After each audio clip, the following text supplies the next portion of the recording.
ವಾಹಿನಿಗೆ ಸ್ವಾಗತ. ನಾನು ಸಿಂಚನಾ. ಎಂದಿನಂತೆ ಇವತ್ತು ಕೂಡ 5 ಪ್ರಮುಖ ಸುದ್ದಿಗಳಿವೆ.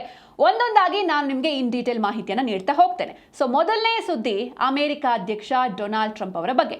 ಟ್ರಂಪ್ ಅವರು ಎಲ್ಲೋ ಒಂದ್ ಕಡೆ ಈ ಇರಾನ್ ಯುದ್ಧದ ವಿಚಾರವಾಗಿ ಸಾಕಷ್ಟು ವೈಯಕ್ತಿಕವಾಗಿ ಹಿನ್ನಡೆಯನ್ನು ಅನುಭವಿಸ್ತಾ ಇದ್ದಾರೆ.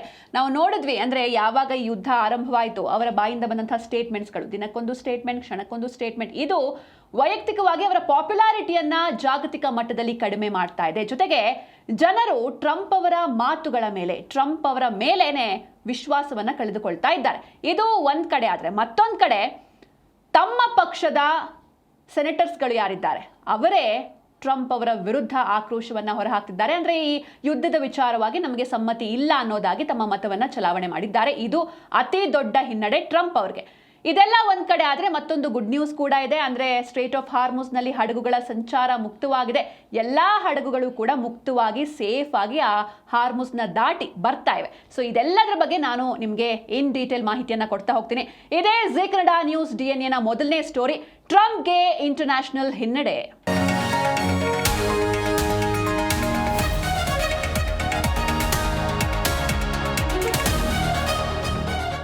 ಕಳೆದ ಮಂಗಳವಾರ ಅಮೆರಿಕಾದ ಸೆನೆಟ್ನಲ್ಲಿ ಅಮೆರಿಕ ಅಧ್ಯಕ್ಷ ಡೊನಾಲ್ಡ್ ಟ್ರಂಪ್ ಅವರ ಈ ಇರಾನ್ ವಿರುದ್ಧದ ಕಾರ್ಯಾಚರಣೆ ಏನಿದೆ, ಮಿಲಿಟರಿ ಕಾರ್ಯಾಚರಣೆ ಅಥವಾ ಯುದ್ಧ ಅಂತ ನಾವೇನು ಕರಿತೀವಿ, ಇದರ ವಿರುದ್ಧ ಭಾರಿ ವಿರೋಧ ವ್ಯಕ್ತವಾಗಿದೆ. ಅಂದ್ರೆ ತಮ್ಮ ಪಕ್ಷದ 4 ಸೆನೆಟರ್ಗಳು ಪ್ರಧಾನಿ, ಅಂದ್ರೆ ಅಲ್ಲಿರುವಂತಹ ಅಧ್ಯಕ್ಷರು ಡೊನಾಲ್ಡ್ ಟ್ರಂಪ್ ಅವರ ವಿರುದ್ಧವಾಗಿ ಈ ಇರಾನ್ನ ವಿಚಾರವಾಗಿ ಯುದ್ಧ ಮಾಡಬೇಕಾ ಬೇಡವಾ ಎನ್ನುವಂಥ ವಿಚಾರವಾಗಿ ಮತವನ್ನ ಚಲಾವಣೆ ಮಾಡಿದ್ದಾರೆ. ಇದು ಟ್ರಂಪ್ ಅವರಿಗೆ ಭಾರಿ ದೊಡ್ಡ ಹಿನ್ನಡೆ ಅಂತ ಹೇಳ್ಬೋದು. ಇದರ ಜೊತೆಗೆ ಟ್ರಂಪ್ ಏನು ಸುಮ್ಮನೆ ಕೂತಿಲ್ಲ, ಅವರು ಕೂಡ ನಾವು ಇರಾನನ್ನ ಕಂಪ್ಲೀಟ್ ಆಗಿ ಮುಗಿಸಿದ್ದೀವಿ, ಇರಾನ್ ಸೋತು ಸುಣ್ಣ ಆಗಿದೆ ಅಂತ ಬಡಾಯಿಯನ್ನ ಕೊಚ್ಕೊಂಡಿದ್ದಾರೆ. ಆದ್ರೆ ಈ ಎಲ್ಲಾ ಡೆವಲಪ್ಮೆಂಟ್ಸ್ ಏನಾಗ್ತಾ ಇದೆ, ಕಳೆದ ಒಂದು 3-4 ತಿಂಗಳ ಡೆವಲಪ್ಮೆಂಟ್ಸ್ ಇದೆಲ್ಲ, ಇದರಿಂದ ಜಾಗತಿಕ ಮಟ್ಟದಲ್ಲಿ ಟ್ರಂಪ್ ಅವರ ಪಾಪ್ಯುಲಾರಿಟಿ ಕಡಿಮೆ ಆಗ್ತಾ ಇದೆ. ಭಾರತದಲ್ಲೂ ಕೂಡ ಅವರ ಪಾಪ್ಯುಲಾರಿಟಿ ಕಡಿಮೆ ಆಗಿದೆ. ನಂಬಿಕೆ, ಅವರ ಮೇಲೆ ಜನರಿಗೆ ಇರುವಂತಹ ನಂಬಿಕೆ ಕೂಡ ಕಡಿಮೆ ಆಗಿದೆ. ಹಾಗೆ ಮತ್ತೊಂದು ಕಡೆ ನಾನು ಆಗ್ಲೇ ಹೇಳಿದೆ, ಹಾರ್ಮುಸ್ ಜಲಸಂಧಿ ಮುಕ್ತವಾಗಿದೆ. ಎಲ್ಲ ಹಡಗುಗಳು, ಕಮರ್ಷಿಯಲ್ ಹಡಗುಗಳು ಸೇಫ್ ಆಗಿ ಹಾರ್ಮುಸ್ ಜಲಸಂಧಿಯನ್ನ ದಾಟಿ ತಮ್ಮ ದೇಶಗಳತ್ತ ಹೋಗ್ತಾ ಇದೆ. ಇದು ಇಡೀ ಪ್ರಪಂಚಕ್ಕೆ ಒಂದು ಬಿಗ್ ರಿಲೀಫ್ ಅಂತ ಹೇಳ್ಬೋದು. ಹಾಗೆ ಈಗ ಟ್ರಂಪ್ ಅವರ ವಿಚಾರಕ್ಕೆ ಬರೋದಾದ್ರೆ, ಒಬ್ಬ ವ್ಯಕ್ತಿ, ಅದರಲ್ಲೂ ಇಡೀ ವಿಶ್ವದ ದೊಡ್ಡಣ್ಣ ಅಂತ ನಾವು ಅಮೆರಿಕಾಗೆ ಕರಿತೀವಿ, ಅಂತಹ ಅಮೆರಿಕಾದ ಅಧ್ಯಕ್ಷರಾಗಿರುವಂತಹ ಒಬ್ಬ ವ್ಯಕ್ತಿಯ ಮೇಲೆ ಸಾಮಾನ್ಯವಾಗಿ ಇಡೀ ಜಗತ್ತಿನ ಕಣ್ಣಿರುತ್ತೆ. ಅವರ ನಿಲುವುಗಳು ಯಾವ ರೀತಿ ಇರುತ್ತೆ, ಅಥವಾ ಅವರ ಸ್ಟೇಟ್ಮೆಂಟ್ಸ್ಗಳು ಯಾವ ರೀತಿ ಇರುತ್ತೆ, ಅಥವಾ ಅವರ ಬಿಹೇವಿಯರ್ ಯಾವ ರೀತಿ ಇರುತ್ತೆ ಅಂತ ಇಡೀ ಜಗತ್ತು ನೋಡ್ತಾ ಇರುತ್ತೆ. ಅಂದ್ರೆ ನಾವು ಹೆಂಗೆ ಒಬ್ಬ ಸೆಲೆಬ್ರಿಟಿಯನ್ನ ಫಾಲೋ ಮಾಡ್ತೀವೋ ಅದೇ ರೀತಿ ಟ್ರಂಪ್ ಅವರನ್ನು ಫಾಲೋ ಮಾಡುವಂತಹ ಜನ ಸಾಕಷ್ಟಿದ್ದಾರೆ.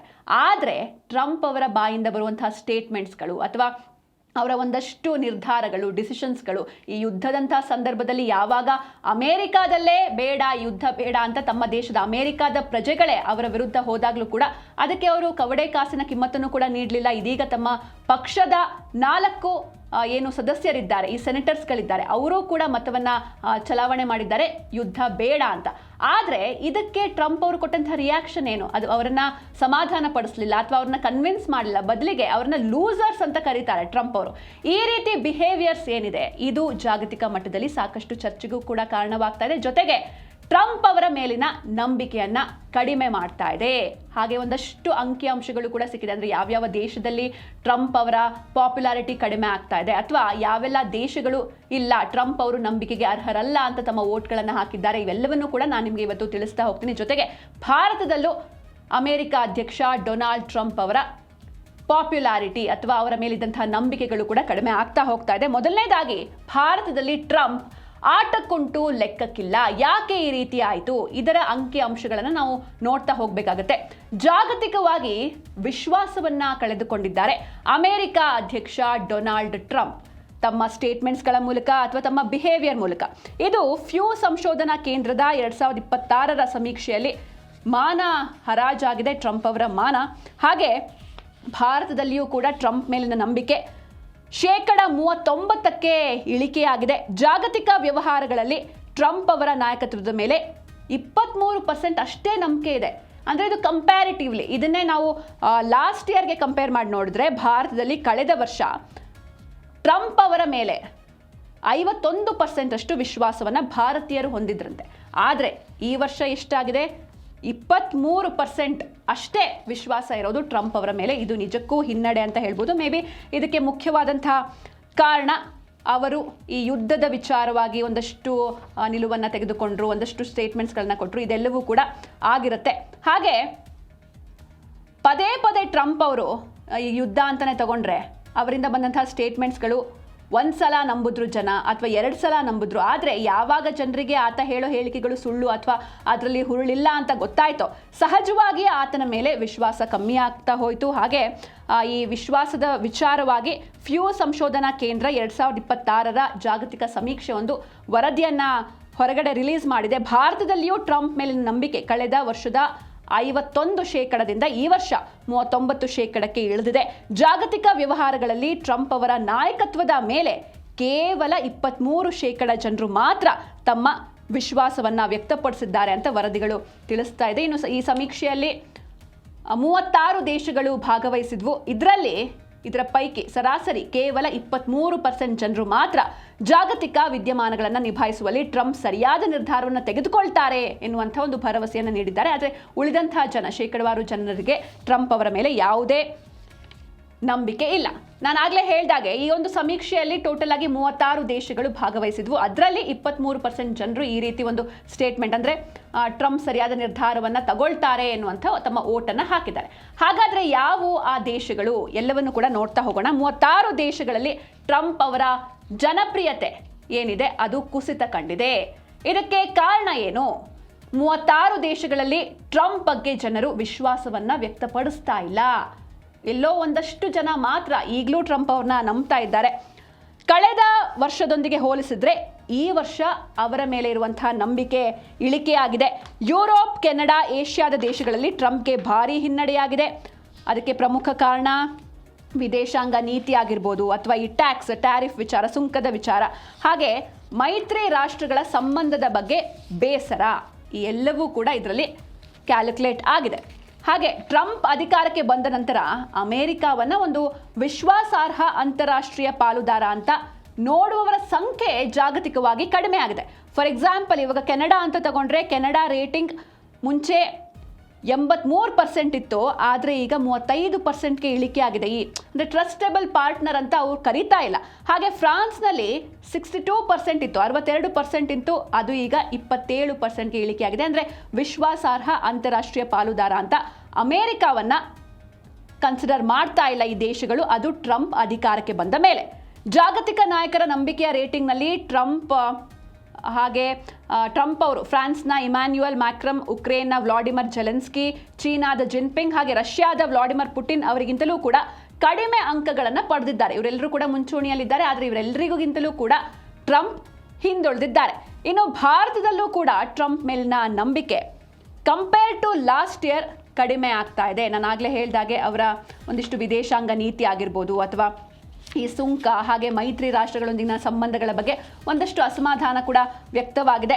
ಆದರೆ ಕೆಲವು ದೇಶಗಳಲ್ಲಿ ಮತ್ತು ಟ್ರಂಪ್ ಬೆಂಬಲ ಹೊಂದಿರುವಂಥ ಒಂದಷ್ಟು ರಾಜಕೀಯ ವಲಯಗಳಲ್ಲಿ ಅವರ ನಾಯಕತ್ವಕ್ಕೆ ಇನ್ನೂ ಕೂಡ ಬೆಂಬಲ ಅದೇ ರೀತಿ ಕಂಟಿನ್ಯೂ ಆಗ್ತಾ ಇದೆ. ಹಾಗಾದರೆ ಟ್ರಂಪ್ ಅವರ ಜನಪ್ರಿಯತೆ ಎಲ್ಲೆಲ್ಲಿ ಕಡಿಮೆ ಆಗ್ತಾ ಇದೆ, ಯಾವ್ಯಾವ ದೇಶಗಳಲ್ಲಿ ಮ್ಯಾಕ್ಸಿಮಮ್ ಸಪೋರ್ಟ್ ಟ್ರಂಪ್ ಅವ್ರಿಗೆ ನೀಡಿರುವಂಥ ಒಂದಷ್ಟು ದೇಶಗಳಂದರೆ ಫಿಲಿಪೈನ್ಸ್, ಇಸ್ರೇಲ್, ನೈಜೀರಿಯಾ ಹಾಗೆ ಕೀನ್ಯಾ. ಅದೇ ಮಿನಿಮಮ್ ಸಪೋರ್ಟ್ ನೀಡಿರುವಂಥ ದೇಶಗಳು ಅಂತ ಅಂದರೆ ಟರ್ಕಿ, ಸ್ವೀಡನ್ ಹಾಗೆ ಮೆಕ್ಸಿಕೋ. ಹಾಗಾದರೆ ಟ್ರಂಪ್ ಅವರ ಜನಪ್ರಿಯತೆ ಕುಸಿಯೋದಕ್ಕೆ ಕಾರಣ ಏನು ನೋಡ್ತಾ ಹೋಗೋಣ. ಮೊದಲನೇದಾಗಿ ಆಮದು ಸುಂಕವನ್ನು ಹೆಚ್ಚಳ ಮಾಡಿದ್ದಾರೆ. ಅಂದರೆ ಇಂಪೋರ್ಟ್ ಮಾಡ್ಕೊಳ್ಳೋದಕ್ಕೆ ಏನು ಟ್ಯಾರಿಫ್ ಇರುತ್ತೆ ಅದನ್ನು ಜಾಸ್ತಿ ಮಾಡಿದ್ದಾರೆ. ಇದರಿಂದ ಮಿತ್ರ ರಾಷ್ಟ್ರಗಳೊಂದಿಗೆ ಭಿನ್ನಾಭಿಪ್ರಾಯ ವ್ಯಕ್ತವಾಗಿದೆ. ಇದರ ಜೊತೆಗೆ ಎಲ್ಲದರಲ್ಲೂ ಕೂಡ ಅಮೇರಿಕಾ ಫಸ್ಟ್ ನೀತಿ ಏನಿದೆ ಇದು ಕೂಡ ಈ ಟ್ರಂಪ್ ಅವರ ಮೇಲಿನ ಪಾಪ್ಯುಲಾರಿಟಿಗೆ ಅಥವಾ ವಿಶ್ವಾಸಕ್ಕೆ ಧಕ್ಕೆಯನ್ನು ತಂದಿದೆ. ವಿದೇಶಾಂಗ ನೀತಿಯ ಅನಿಶ್ಚಿತತೆ ಹಾಗೆ ಉಕ್ರೇನ್ ಯುದ್ಧದ ನಿಲುವು, ಜಾಗತಿಕ ಸಂಸ್ಥೆಗಳ ಬಗ್ಗೆ ಇವರ ನಿಲುವು. ನಾನು ಆಗಲೇ ಹೇಳಿದಾಗೆ ಒಬ್ಬ ವ್ಯಕ್ತಿ ಪಾಪ್ಯುಲರ್ ಆಗಿದ್ದಾನೆ ಅಥವಾ ಪ್ರಭಾವಿ ಅಂತ ಕನ್ಸಿಡರ್ ಮಾಡಿದಾಗ ಆತ ತಗೊಳ್ಳುವಂಥ ಪ್ರತಿಯೊಂದು ಹೆಜ್ಜೆ ಕೂಡ ಕೌಂಟ್ ಆಗುತ್ತೆ, ಆತ ತಗೊಳ್ಳುವಂಥ ಪ್ರತಿಯೊಂದು ನಿರ್ಧಾರಗಳು ಕೂಡ ಕೌಂಟ್ ಆಗುತ್ತೆ. ಇಲ್ಲಿ ಉಕ್ರೇನ್ ಯುದ್ಧದ ಬಗ್ಗೆ ಯಾವ ರೀತಿ ಟ್ರಂಪ್ ಅವರು ನಿಲುವನ್ನು ತಗೊಂಡಿದ್ದಾರೆ, ಹಾಗೆ ಜಾಗತಿಕ ಸಂಸ್ಥೆಗಳ ಬಗ್ಗೆ ಯಾವ ರೀತಿ ನಿಲುವನ್ನು ತಗೊಂಡಿದ್ದಾರೆ, ಹಾಗೆ ಈ ಕಠಿಣ ವಲಸೆ ನೀತಿ, ಹವಾಮಾನ ಬದಲಾವಣೆ ನೀತಿ, ಎಲ್ಲದರಿಂದಲೂ ಕೂಡ ಇದು ಟ್ರಂಪ್ ಅವರ ಮೇಲೆ ಸಾಕಷ್ಟು ಎಫೆಕ್ಟ್ ಮಾಡ್ತಾ ಇದೆ. ಅಕ್ರಮ ವಲಸೆ ನಿಯಂತ್ರಣಕ್ಕೆ ಸಂಬಂಧಿಸಿದ ಕಠಿಣ ಕ್ರಮಗಳು ಹಾಗೆ ನಿರಾಶ್ರಿತರ ಕುರಿತು ತೆಗೆದುಕೊಳ್ಳಲಾದ ಒಂದಷ್ಟು ನಿರ್ಧಾರಗಳು ಅಂತಾರಾಷ್ಟ್ರೀಯ ಮಟ್ಟದಲ್ಲಿ ಚರ್ಚೆಗೆ ಕಾರಣವಾಗಿವೆ. ಕೆಲವು ಸಂದರ್ಭಗಳಲ್ಲಿ ತ್ವರಿತ ನೀತಿ ಬದಲಾವಣೆಗಳು ಹಾಗೆ ಕಠಿಣ ಹೇಳಿಕೆಗಳಿಂದ ಸ್ಟೇಟ್ಮೆಂಟ್ಸ್ಗಳಿಂದ ಅಮೆರಿಕಾದ ದೀರ್ಘಕಾಲದ ಬದ್ಧತೆ ಬಗ್ಗೆ ಕೆಲವು ಮಿತ್ರ ರಾಷ್ಟ್ರಗಳಲ್ಲಿ ಒಂದಷ್ಟು ಅನುಮಾನಗಳು ಕೂಡ ವ್ಯಕ್ತವಾಗ್ತಾ ಇದೆ. ಹೀಗಾಗಿ ಇದಿಷ್ಟು ಟ್ರಂಪ್ ಅವರ ಜನಪ್ರಿಯತೆ ಕುಸಿಯೋದಕ್ಕೆ ಪ್ರಮುಖ ಕಾರಣ. ಇದರ ಜೊತೆಗೆ ಭೋಜನಕೂಟ ನಡೆಯುತ್ತೆ. ಈ ಒಂದು ಭೋಜನಕೂಟದಲ್ಲಿ ಟ್ರಂಪ್ ಅವರ ಬಿಹೇವಿಯರ್, ಈಗ ನಮ್ಮ ಪರವಾಗಿ ಯಾರಾದರೂ ಇದ್ದಾರೆ ಅಂದಾಗ ಆಗ ನಾವು ಯಾವ ರೀತಿ ಅವ್ರನ್ನ ಟ್ರೀಟ್ ಮಾಡ್ತೀವಿ, ಅಕಸ್ಮಾತ್ ನಾವು ಮಾಡ್ತಿರೋದು ತಪ್ಪು ಅಂದಾಗ ನಮ್ಮ ಫ್ರೆಂಡ್ ಆಗಿರ್ಬೋದು, ಯಾರೇ ಆಗಿರ್ಬೋದು, ನಮ್ಮ ಜೊತೆಗಿರೋರು ಇಲ್ಲ ನೀನು ಮಾಡ್ತಿರೋದು ತಪ್ಪು ಅಂತ ಹೇಳಿದಾಗ ನಾವು ಅವ್ರನ್ನ ಹೆಂಗೆ ಫೇಸ್ ಮಾಡ್ತೀವಿ, ನಮ್ಮ ರಿಯಾಕ್ಷನ್ ಯಾವ ರೀತಿ ಇರುತ್ತೆ, ಅಥವಾ ನಾವು ಅವ್ರನ್ನ ಹೆಂಗೆ ಕನ್ವಿನ್ಸ್ ಮಾಡ್ತೀವಿ, ಸಮಾಧಾನ ಪಡಿಸ್ತೀವಿ, ಅದು ಕೂಡ ಅಷ್ಟೇ ಇಂಪಾರ್ಟೆಂಟ್ ಆಗುತ್ತೆ. ಆದರೆ ಈ ವಿಚಾರದಲ್ಲಿ ಟ್ರಂಪ್ ಎಡವಿದ್ದಾರೆ, ಸೋತಿದ್ದಾರೆ. ಯಾಕಂದರೆ ಯಾರೊಬ್ರು ನಮ್ಮ ವಿರುದ್ಧ ಮಾತಾಡ್ತಾರೆ ಅಂತ ಅಂದಾಗ ಅವರನ್ನ ಲೂಸರ್ಸ್ ಅಂತ ಕರೆದಿದ್ದಾರೆ ಅಮೆರಿಕ ಅಧ್ಯಕ್ಷ ಡೊನಾಲ್ಡ್ ಟ್ರಂಪ್. ಇದು ಸಾಕಷ್ಟು ಚರ್ಚೆಗೂ ಕೂಡ ಕಾರಣವಾಗ್ತಾ ಇದೆ. ಭೋಜನಕೂಟದಲ್ಲಿ ಲೂಸರ್ಸ್ ಅಂತ ಹುಚ್ಚಾಟವನ್ನ ಮೆರೆದಿದ್ದಾರೆ ಅಮೆರಿಕ ಅಧ್ಯಕ್ಷ ಡೊನಾಲ್ಡ್ ಟ್ರಂಪ್. ವಾಷಿಂಗ್ಟನ್ನಲ್ಲಿ ಒಂದು ಡಿನ್ನರ್ ಮೀಟ್ನ ಆಯೋಜನೆ ಮಾಡಿದ್ರು. ಈ ಸಂದರ್ಭದಲ್ಲಿ ನಡೆದಿರುವಂತಹ ಘಟನೆ ಇದು. ಟ್ರಂಪ್ ವಿರುದ್ಧ ಯಾರೆಲ್ಲ ವೋಟ್ ಹಾಕಿದ್ರು, ಅಂದರೆ ಇರಾನ್ ಯುದ್ಧದ ವಿಚಾರವಾಗಿ ಯುದ್ಧ ಬೇಡ ಅಂತ ಯಾರೆಲ್ಲ ಒಂದಷ್ಟು ಜನ ವೋಟ್ ಹಾಕಿರ್ತಾರೆ ಅವರನ್ನ ಲೂಸರ್ಸ್ ಅಂತ ಕರೆದು ಕೂಗಾಡಿದ್ದಾರೆ ಅಮೆರಿಕ ಅಧ್ಯಕ್ಷ ಡೊನಾಲ್ಡ್ ಟ್ರಂಪ್. ಅದರಲ್ಲಿ ಲಿಸಾ ಮುರ್ಕುವಸ್ಕಿ ಅವರಿದ್ದಾರೆ, ಸುಜಾನ್ ಕೊಲಿನ್ಸ್ ಅವರಿದ್ದಾರೆ, ರ್ಯಾಂಡ್ ಪೌಲ್ ಅವರಿದ್ದಾರೆ, ಹಾಗೆ ಬಿಲ್ ಕ್ಯಾಸಿಡಿ ಅವರಿದ್ದಾರೆ. ಅವರ ವಿರುದ್ಧ ಕಿಡಿಕಾರಿದ್ದಾರೆ. ಅಂದರೆ ಇವರು 4 ಜನರು ಕೂಡ ತಮ್ಮ ಸ್ವಪಕ್ಷದ ರಿಪಬ್ಲಿಕನ್ ಪಕ್ಷದ ಸೆನೆಟರ್ಸ್. ಭೋಜನಕೂಟದಲ್ಲೇ ಟ್ರಂಪ್ ಹಾಗೂ ಕ್ಯಾಸಿಡಿ ನಡುವೆ, ಬಿಲ್ ಕ್ಯಾಸಿಡಿ ಅವರ ನಡುವೆ ಒಂದು ದೊಡ್ಡ ವಾಕ್ಸಮರ ಕೂಡ ನಡೆದಿದೆ. ಕ್ಯಾಸಿಡಿಯನ್ನ ಹುಚ್ಚ ಅಂತ ಕರೆದಿದ್ದಾರೆ ಅಮೆರಿಕ ಅಧ್ಯಕ್ಷ ಡೊನಾಲ್ಡ್ ಟ್ರಂಪ್. ಅಂದರೆ ಅಮೆರಿಕಾದ ಸೆನೆಟರ್ಗಳು, US ಸೆನೆಟರ್ಸ್ ಅಂತ ಕರಿತೀವಿ, ಅಲ್ಲಿನ ಸಂಸತ್, ಅಂದರೆ US ಅಲ್ಲಿ ಸಂಸತ್ನ ಕಾಂಗ್ರೆಸ್ ಅಂತ ಕರೀತಾರೆ. ಇವರೆಲ್ಲ ಮೇಲ್ಮನೆಯ ಸೆನೆಟ್ನ ಸದಸ್ಯರಾಗಿರ್ತಾರೆ. ಹೆಂಗೆ ಈಗ ಭಾರತದಲ್ಲಿ ರಾಜ್ಯಸಭೆ ಇದೆ, ಅದೇ ಥರ ಅಮೆರಿಕದಲ್ಲಿ ಸೆನೆಟ್ ಅತ್ಯಂತ ಶಕ್ತಿಶಾಲಿ ಹಾಗೆ ಒಂದು ಪ್ರಮುಖ ನಿರ್ಧಾರಗಳನ್ನು ತೆಗೆದುಕೊಳ್ಳುವಂಥ ಒಂದು ಸಭೆ ಅದು. ಹೀಗಾಗಿ ಅಲ್ಲಿ ಟೋಟಲಿ US ಸೆನೆಟರ್ಸ್ 100 ಜನ ಇರ್ತಾರೆ. ಅದರಲ್ಲಿ ಟ್ರಂಪ್ ಅವರ ಸ್ವಪಕ್ಷದ ಸೆನೆಟರ್ಸ್ ಯಾರಿದ್ದಾರೆ ಅದರಲ್ಲಿ 4 ಜನ ಟ್ರಂಪ್ ಅವರ ವಿರುದ್ಧನೇ ಮತವನ್ನು ಹಾಕಿರ್ತಾರೆ. ಇವರು ಅಲ್ಲಿ ಕನ್ವಿನ್ಸ್ ಮಾಡೋದು ಬಿಟ್ಟು ಆ ಭೋಜನಕೂಟದಲ್ಲಿ ಅವರನ್ನ ಲೂಸರ್ಸ್ ಅಂತ ಕರೆದಿದ್ದಾರೆ ಅಮೆರಿಕ ಅಧ್ಯಕ್ಷ ಡೊನಾಲ್ಡ್ ಟ್ರಂಪ್. ಕ್ಯಾಸಿಡಿಯನ್ನ ಹುಚ್ಚ ಅಂತ ಕರೆದಿದ್ದಾರೆ. ಆಗ ಇವರಿಬ್ಬರ ನಡುವೆ ಕೂಡ ಒಂದು ದೊಡ್ಡ ವಾಕ್ಸಮರವೇ ಶುರುವಾಗಿದೆ. ಇದೆಲ್ಲವೂ ಟ್ರಂಪ್ ಅವರ ಹುಚ್ಚಾಟದ ಬಗ್ಗಿನ ವಿಷಯ. ಆದರೆ ಮತ್ತೊಂದು ಕಡೆ ಇಡೀ ವಿಶ್ವಕ್ಕೆ ಗುಡ್ ನ್ಯೂಸ್ ಅಂತ ಹೇಳ್ಬೋದು. ಹಾರ್ಮುಜ್ ಜಲಸಂಧಿ, ಸ್ಟ್ರೇಟ್ ಆಫ್ ಹಾರ್ಮುಜ್ ಅಂತ ನಾವೇನು ಕರಿತೀವಿ, ಇಷ್ಟು ದಿನಗಳ ಕಾಲ ಯುದ್ಧ ಆಯಿತು. ಫೆಬ್ರವರಿ 28ರಿಂದ ಶುರುವಾದಂತಹ ಯುದ್ಧ ಹತ್ತತ್ರ 4 ತಿಂಗಳಾಗ್ತಾ ಇದೆ. ಆದರೆ ಇಷ್ಟೆಲ್ಲ ಆದರೂ ಕೂಡ ಈ ಸ್ಟ್ರೇಟ್ ಆಫ್ ಹಾರ್ಮುಜ್ ಒಂದು ಸ್ವಲ್ಪ ಕಾಲ ಆಯಿತು ಅಂತ ಅಂದರೆ ನಮಗೆ ಯಾವ ರೀತಿ ತೊಂದರೆ ಆಯಿತು ಅಂತ ನಾವೆಲ್ಲರೂ ಕೂಡ ಫೇಸ್ ಮಾಡಿದ್ದೀವಿ. ಹಡಗುಗಳ ಸಂಚಾರ ಇರಲಿಲ್ಲ, ಅಥವಾ ಸಂಚಾರಕ್ಕಂತ ಬಂದರೆ ವಿತೌಟ್ ಪರ್ಮಿಷನ್ ಬಂದರೆ ಯಾವ ರೀತಿ ಅಟ್ಯಾಕ್ ಮಾಡ್ತಾ ಇದ್ರು ಎಲ್ಲವನ್ನೂ ಕೂಡ ನೋಡಿದ್ದೀವಿ. ಆದರೆ ಈಗ ಸದ್ಯಕ್ಕಂತೂ ರಿಲೀಫ್ ಸಿಕ್ಕಿದೆ. ಸ್ಟ್ರೇಟ್ ಆಫ್ ಹಾರ್ಮುಜ್ ಓಪನ್ ಆಗಿದೆ. ಎಲ್ಲ ಹಡಗುಗಳು ಕೂಡ ಮುಕ್ತವಾಗಿ ಸೇಫ್ ಆಗಿ ಆ ಸ್ಟ್ರೇಟ್ ಆಫ್ ಹಾರ್ಮುಜ್ನಲ್ಲಿ ಸಂಚಾರವನ್ನು ಮಾಡ್ತಾ ಇದೆ. ಹಾರ್ಮುಜ್ನಲ್ಲಿ ಹಡಗು ಸಂಚಾರ 105ಕ್ಕೆ ಏರಿಕೆ ಆಗಿದೆ. ಅಂದರೆ 105 ಹಡಗುಗಳು ಸೇಫ್ ಆಗಿ ಸ್ಟ್ರೇಟ್ ಆಫ್ ಹಾರ್ಮುಜ್ನ ದಾಟಿ ತಮ್ಮ ದೇಶಗಳತ್ತ ಹೋಗ್ತಾ ಇದೆ. ಹಾರ್ಮುಜ್ ಜಲಮಾರ್ಗದ ಮೂಲಕ ಹಡಗು ದಾಟುವಿಕೆಗಳು 105% ಏರಿಕೆಯಾಗಿದೆ. ಒಂದೇ ದಿನದಲ್ಲಿ ಹಾರ್ಮುಜ್ ಜಲಸಂಧಿ ಮೂಲಕ 70 ಹಡಗುಗಳು ಸಂಚಾರವನ್ನು ಮಾಡಿ ದಾಖಲೆಯನ್ನು ನಿರ್ಮಿಸಿದೆ. ಇದರಲ್ಲಿ 70 ಹಡಗುಗಳ ಪೈಕಿ 53 ವಾಣಿಜ್ಯ ಹಡಗಿದೆ, ಅಂದರೆ ಕಮರ್ಷಿಯಲ್ ಶಿಪ್ಗಳು. ಇದರಲ್ಲಿ ಭಾರತದ ತೈಲ ಟ್ಯಾಂಕರ್ ಕೂಡ ಸೇರಿದೆ. US ಇರಾನ್ ತಿಳುವಳಿಕೆ ಒಪ್ಪಂದದ ಬಳಿಕ ಹಡಗು ಸಂಚಾರದಲ್ಲಿ ಚೇತರಿಕೆ ಕಂಡಿದೆ. ಇದೊಂದು ರೀತಿ ದೊಡ್ಡ ರಿಲೀಫ್ ಅಂತಲೇ ಹೇಳ್ಬೋದು. ಸ್ಟ್ರೇಟ್ ಆಫ್ ಹಾರ್ಮುಜ್ ಮುಕ್ತವಾಗಿದೆ, ಹಾಗೆ ಸೇಫ್ ಕೂಡ ಇದೆ. ಇದು ಇಡೀ ಜಗತ್ತಿನ ಆರ್ಥಿಕತೆಗೆ ಅತ್ಯಂತ ನಿರಾಳತೆಯ ಮತ್ತೊಂದು ಖುಷಿಯ ಸಂಗತಿ. ಯಾಕಂದರೆ ಎಲ್ರಿಗೂ ಗೊತ್ತಿರೋ ಹಾಗೆ ಇದು ಜಾಗತಿಕ ಇಂಧನ ಪೂರೈಕೆಯ ಜೀವನಾಡಿ ಸ್ಟ್ರೇಟ್ ಆಫ್ ಹಾರ್ಮುಜ್ ಏನಿದೆ. ಯಾಕಂದರೆ ಜಗತ್ತಿನಲ್ಲಿ ಬಳಕೆಯಾಗುವಂತಹ ಒಟ್ಟು ಕಚ್ಚಾ ತೈಲ ಕ್ರೂಡ್ ಆಯಿಲ್ನ ಸುಮಾರು 20%ಕ್ಕಿಂತ ಹೆಚ್ಚು ಭಾಗ ಈ ಒಂದು ಕಿರಿದಾದ ಜಲಸಂಧಿಯ ಮೂಲಕವೇ ಸಾಗುತ್ತೆ. ಅದು Saudi Arabia, UAE, Kuwait, Iraq ಹಾಗೆ ಇರಾನ್ನಂತಹ ಪ್ರಮುಖ ತೈಲ ಉತ್ಪಾದನಾ ದೇಶಗಳು ತಮ್ಮ ತೈಲವನ್ನು ಇಡೀ ಜಗತ್ತಿಗೆ ಎಕ್ಸ್ಪೋರ್ಟ್ ಮಾಡೋದಕ್ಕೆ ಇದೇ ಹಾದಿಯನ್ನು ಅವು ನೆಚ್ಕೊಂಡಿವೆ. ಭಾರತ ತನಗೆ ಅಗತ್ಯ ಇರೋ ಕಚ್ಚಾ ತೈಲದ ಸುಮಾರು 80%ಕ್ಕಿಂತ ಹೆಚ್ಚು ಭಾಗವನ್ನು ಫಾರಿನಿಂದ ನಾವು ಇಂಪೋರ್ಟ್ ಮಾಡ್ಕೊಳ್ತೀವಿ. ಈ ಆಮದಿನ ಅರ್ಧದಷ್ಟು ಭಾಗ ಹಾರ್ಮುಜ್ ಜಲಸಂಧಿಯ ಮೂಲಕವೇ ಭಾರತವನ್ನು ರೀಚ್ ಆಗುತ್ತೆ. ಹೀಗಾಗಿ ಅಲ್ಲಿ ಶಾಂತಿ ಇದ್ರೆ ಮಾತ್ರ ಭಾರತದಲ್ಲಿ ಪೆಟ್ರೋಲ್ ಹಾಗೂ ಡೀಸೆಲ್ ಪ್ರೈಸ್ ಏನಿದೆ ಅದು ಕೂಡ ಕಂಟ್ರೋಲಲ್ಲಿ ಇರುತ್ತೆ. ಅದು ಎಲ್ರಿಗೂ ಕೂಡ ಗೊತ್ತಿರುವಂತಹ ವಿಷಯ. ಯಾಕಂದರೆ ನಾವು ನೋಡ್ತಾನೆ ಇದ್ದೀವಿ, ಬೆಲೆ ಏರಿಕೆ ಬಿಸಿ, ಹಡಗು ಬರ್ತಾ ಇಲ್ಲ. ಅಟ್ಲೀಸ್ಟ್ ಒಂದು ಹಡಗು ಬಂದ್ರೇ ಅದು ತುಂಬ ದೊಡ್ಡ ವಿಷಯ ಆಗಿತ್ತು, ತುಂಬ ಖುಷಿಯನ್ನು ಪಡ್ತಾ ಇದ್ವು. ಅಟ್ಲೀಸ್ಟ್ ಒಂದು ಹಡಗು ಬಂತು, ಇದರಿಂದ ಬೆಲೆ ಏರಿಕೆ ಎಲ್ಲವೂ ಕೂಡ ನಿಯಂತ್ರಣದಲ್ಲಿ ಇರುತ್ತೆ ಅಂತ. ಬಟ್ ಈಗ ಆ ಪ್ರಮೇಯ ಬರೋದಿಲ್ಲ. ಯಾಕಂದರೆ ಹಾರ್ಮುಜ್ ಜಲಸಂಧಿ ಮುಕ್ತವಾಗಿದೆ, ಸೇಫ್ ಆಗಿ ಅಲ್ಲಿ ಹಡಗುಗಳು ಸಂಚಾರವನ್ನು ಮಾಡ್ತಾ ಇದೆ. ಇದು ಭಾರತೀಯರಲ್ಲಿ ಸಾಕಷ್ಟು ನಿರಾಳತೆಯನ್ನು ತಂದಿದೆ. ಒಟ್ಟಾರೆಯಾಗಿ ಒಂದು ಕಡೆ ತಮ್ಮ ಪಕ್ಷದವರೇ ಟ್ರಂಪ್ ಅವರ ಡಿಸಿಷನ್ ವಿರುದ್ಧ ಹೋಗಿದ್ದಾರೆ. ಇದರಿಂದ ಟ್ರಂಪ್ ಕೂಡ ಕೆರಳಿ ಕೆಂಡುವಾಗಿದ್ದಾರೆ. ಮತ್ತೊಂದು ಕಡೆ ಜಾಗತಿಕ ಮಟ್ಟದಲ್ಲಿ ಅವರ ಜನಪ್ರಿಯತೆ ಕಡಿಮೆ ಆಗ್ತಾ ಇದೆ. ಹಾಗೆ ಇನ್ನೊಂದು ಸಿಹಿ ಸುದ್ದಿ ಅಂತ ಅಂದರೆ ಹಾರ್ಮುಜ್ ಓಪನ್ ಆಗಿದೆ. ಈಗ ಜಿ ಕನ್ನಡ ನ್ಯೂಸ್ DNA ಎರಡನೇ ಸ್ಟೋರಿ ಅಂತ ನೋಡೋದಾದರೆ, ಫೆಬ್ರವರಿ 28ಕ್ಕೆ ಅಮೆರಿಕ ಹಾಗೆ ಇಸ್ರೇಲ್ ಜಂಟಿಯಾಗಿ ಸೇರಿಕೊಂಡು ಯಾವುದೇ ಎಚ್ಚರಿಕೆಯನ್ನು ನೀಡದೇನೆ ಇರಾನ್ ಮೇಲೆ ದಾಳಿಯನ್ನು ಮಾಡಿದ್ವು. ಆಗ ಇರಾನ್ನ ಆ ಸಮಯದಲ್ಲಿ ಇರಾನ್ನ ಸರ್ವೋಚ್ಚ ನಾಯಕ ಆಯತೊಲ್ಲಾ ಅಲಿ ಖಮೇನಿ ಸುಪ್ರೀಂ ಲೀಡರ್ ಆಗಿರ್ತಾರೆ. ಅವರನ್ನು ಹತ್ಯೆ ಮಾಡೋದೇ ಪ್ರಮುಖ ಟಾರ್ಗೆಟ್ ಆಗಿತ್ತು. ಯಾಕಂದರೆ ಕಳೆದ ವರ್ಷವೂ ಕೂಡ 12 ದಿನಗಳ ಕಾಲ ಇರಾನ್ ಹಾಗೂ ಇಸ್ರೇಲ್ ನಡುವೆ ಯುದ್ಧ ಆಯಿತು. ಆಗಲೂ ಅವರನ್ನು ಸಾಯಿಸಬೇಕು ಅಂತಲೇ ಟಾರ್ಗೆಟ್ ಮಾಡಿದ್ರು. ಬಟ್ ಲಾಸ್ಟ್ ಇಯರ್ ಬಚಾವಾಗಿದ್ರು. ಆದರೆ ಈ ಇಯರ್ ಫೆಬ್ರವರಿ 28ನೇ ತಾರೀಕು ಅವರ ಹತ್ಯೆ ಆಯಿತು. ಇನ್ನೇನು ಅಲ್ಲಿಂದ ಇಲ್ಲಿವರೆಗೂ 4 ತಿಂಗಳು ಆಗಿದೆ. ಬಟ್ ಸ್ಟಿಲ್ ಇಲ್ಲಿವರೆಗೂ ಕೂಡ ಖಮೇನಿ ಅವರ ಅಂತ್ಯಕ್ರಿಯೆ ನಡೆದಿರಲಿಲ್ಲ. ಯಾಕಂದರೆ ಒಂದಷ್ಟು ರೀಸನ್ಸ್ ಇದೆ, ಸೆಕ್ಯೂರಿಟಿ ರೀಸನ್ಸ್ ಆಗಿರ್ಬೋದು. ಯಾಕಂದರೆ ಅಲ್ಲಿ ಸಾಕಷ್ಟು ಜನ ಸೇರ್ತಾರೆ ಅಲ್ಲಿ. ಹೀಗಾಗಿ ಒಂದಷ್ಟು ಜನ ಒಂದು ಕಡೆ ಸೇರಿದಾಗ ಯುದ್ಧವನ್ನು ಮಾಡೋದು ಈಸಿ, ಅಥವಾ ಯಾರನ್ನಾರು ಹತ್ಯೆ ಮಾಡೋದು ಈಸಿ. ಪ್ರಭಾವಿ ನಾಯಕರು ಅಲ್ಲಿ ಸೇರ್ತಾರೆ. ಹೀಗಾಗಿ ಈ ಸೆಕ್ಯೂರಿಟಿ ರೀಸನ್ಸ್ಗಳಿಂದ ಅಂತ್ಯಕ್ರಿಯೆಯನ್ನು ಪೋಸ್ಟ್ಪೋನ್ ಮಾಡ್ತಾ ಇದ್ರು. ಹಾಗೆ ಮೊಹರಂ ಬೇರೆ ನಡೀತಾ ಇದೆ. ಹೀಗಾಗಿ ಈ ಟೈಮ್ನಲ್ಲಿ ಬೇಡ ಅಂತ ಜುಲೈಗೆ ಪೋಸ್ಟ್ಪೋನ್ ಮಾಡಿದ್ದಾರೆ. ಆದರೆ ಇದು ಎಲ್ರಿಗೂ ಕೂಡ ಗೊತ್ತಿರುವಂತಹ ವಿಚಾರ. ಆದರೆ ಇದರ ನಡುವೆ ಇವರ ಫ್ಯೂನರಲ್ಗೆ ಅಂದರೆ ಅಂತ್ಯಕ್ರಿಯೆಗೆ ನಮ್ಮ ಭಾರತದ ಪ್ರಧಾನಿ ನರೇಂದ್ರ ಮೋದಿ ಅವರಿಗೆ ಆಹ್ವಾನ ಬಂದಿದೆ. ಹಾಗಾದರೆ ಮೋದಿಯವರು ಹೋಗ್ತಾರಾ ಈ ಒಂದು ಅಂತ್ಯಕ್ರಿಯೆಗೆ? ಅಕಸ್ಮಾತ್ ಹೋದರೆ ಏನಾಗುತ್ತೆ, ಹೋಗಲಿಲ್ಲ ಅಂದರೆ ಏನಾಗುತ್ತೆ, ಎಲ್ಲವನ್ನು ಕೂಡ ಇವತ್ತಿನ ಜಿ ಕನ್ನಡ ನ್ಯೂಸ್ DNA ಎರಡನೇ ಸ್ಟೋರಿಯಲ್ಲಿ ನೋಡ್ತಾ ಹೋಗೋಣ. ಮೊದಲನೇದಾಗಿ ಮೋದಿ ಅವರಿಗೆ ಇನ್ವಿಟೇಷನ್ ಬಂದಿದೆ, ಅಂತ್ಯಕ್ರಿಯೆಗೆ ಬನ್ನಿ, ಖಮೇನಿ ಅವರ ಅಂತ್ಯಕ್ರಿಯೆ ನಡೆಯುತ್ತೆ, ಹಾಗೆ ಒಂದಷ್ಟು ಕಾರ್ಯಕ್ರಮಗಳು ಕೂಡ ಇರುತ್ತೆ, ಅದಕ್ಕೆ ನೀವು ಅಟೆಂಡ್ ಆಗಿ ಅಂತ ಇನ್ವಿಟೇಷನ್ ಬಂದಿದೆ. ಇರಾನ್ನ ಸುಪ್ರೀಂ ನಾಯಕ ಆಯತೊಲ್ಲಾ ಅಲಿ ಖಮೇನಿ ಅವರ ಅಂತ್ಯಕ್ರಿಯೆಗೆ ಮೋದಿಗೆ ಇನ್ವಿಟೇಷನ್ ಬಂದಿದೆ. ಜುಲೈ 4ರಿಂದ 9 ನಡುವೆ ಇರಾನ್ನ ಮಶಾದ್ ನಗರದಲ್ಲಿ ಅಂತ್ಯ ಸಂಸ್ಕಾರ ನಡೆಯುತ್ತೆ. ಆದರೆ ಈ ಒಂದು ಐತಿಹಾಸಿಕ ಅಂತ್ಯಕ್ರಿಯೆಗೆ ಭಾರತ ಯಾರನ್ನ ಕಳಿಸುತ್ತೆ ಅನ್ನೋದೇ ಸದ್ಯದ ಕುತೂಹಲ. ಜಾಗತಿಕ ರಾಜಕಾರಣದಲ್ಲಿ ಭಾರೀ ಕುತೂಹಲವನ್ನು ಮೂಡಿಸ್ತಾ ಇದೆ ಭಾರತದ ನಡೆ. ಫೆಬ್ರವರಿ 28ರಂದು ನಡೆದ ಮಿಲಿಟರಿ ಸಂಘರ್ಷದಲ್ಲಿ ಅಲಿ ಖಮೇನಿ ಮೃತಪಟ್ಟಿದ್ರು. ಆದರೆ ಮೃತಪಟ್ಟ 4 ತಿಂಗಳು ಆದರೂ ಕೂಡ ಅಂತ್ಯಕ್ರಿಯೆ ನಡೆದಿರಲಿಲ್ಲ. ನಾನು ಆಗಲೇ ಹೇಳಿದಾಗೆ ಸಾಕಷ್ಟು ಕಾರಣ ಇತ್ತು. ಅದರಲ್ಲಿ ಮೊದಲನೇ ಕಾರಣ ಯುದ್ಧದ ಪರಿಸ್ಥಿತಿ, ಯುದ್ಧ ನಡೀತಾ ಇತ್ತು. ಹೀಗಾಗಿ ಆ ಸಂದರ್ಭದಲ್ಲಿ ಅಂತ್ಯಕ್ರಿಯೆ ಮಾಡೋದು ಸರಿಯಲ್ಲ, ಗುಂಪಾಗಿ ಜನ ಸೇರ್ತಾರೆ. ಹಾಗೆ ಈಗ ಪವಿತ್ರ ಮೊಹರಂ ತಿಂಗಳ ಆಚರಣೆ ಕೂಡ ನಡೀತಾ ಇದೆ. ಹೀಗಾಗಿ ಇದಾದ್ಮೇಲೆ ಜುಲೈನಲ್ಲಿ ಮಾಡೋಣ ಅಂತ ಅಂದ್ಕೊಂಡಿದ್ರು. ಜೊತೆಗೆ ಇರಾನ್ನ ಹಿಸ್ಟ್ರಿಯಲ್ಲೇ ಇದು ಅತಿ ದೊಡ್ಡ ಅಂತ್ಯಕ್ರಿಯೆ ಆಗುತ್ತೆ. ಹೀಗಾಗಿ ಇಲ್ಲಿ ಸರಿಯಾದ ವ್ಯವಸ್ಥೆಯನ್ನು ಮಾಡಬೇಕಾಗತ್ತೆ. ಸರಿಯಾದ ವ್ಯವಸ್ಥೆ ಮಾಡಬೇಕು ಅಂದರೆ ಅದಕ್ಕೆ ತಕ್ಕಾಗಿರುವಂಥ ಟೈಮ್ ಬೇಕಾಗತ್ತೆ, ಒಂದಷ್ಟು ಕಾಲಾವಕಾಶ ಬೇಕು.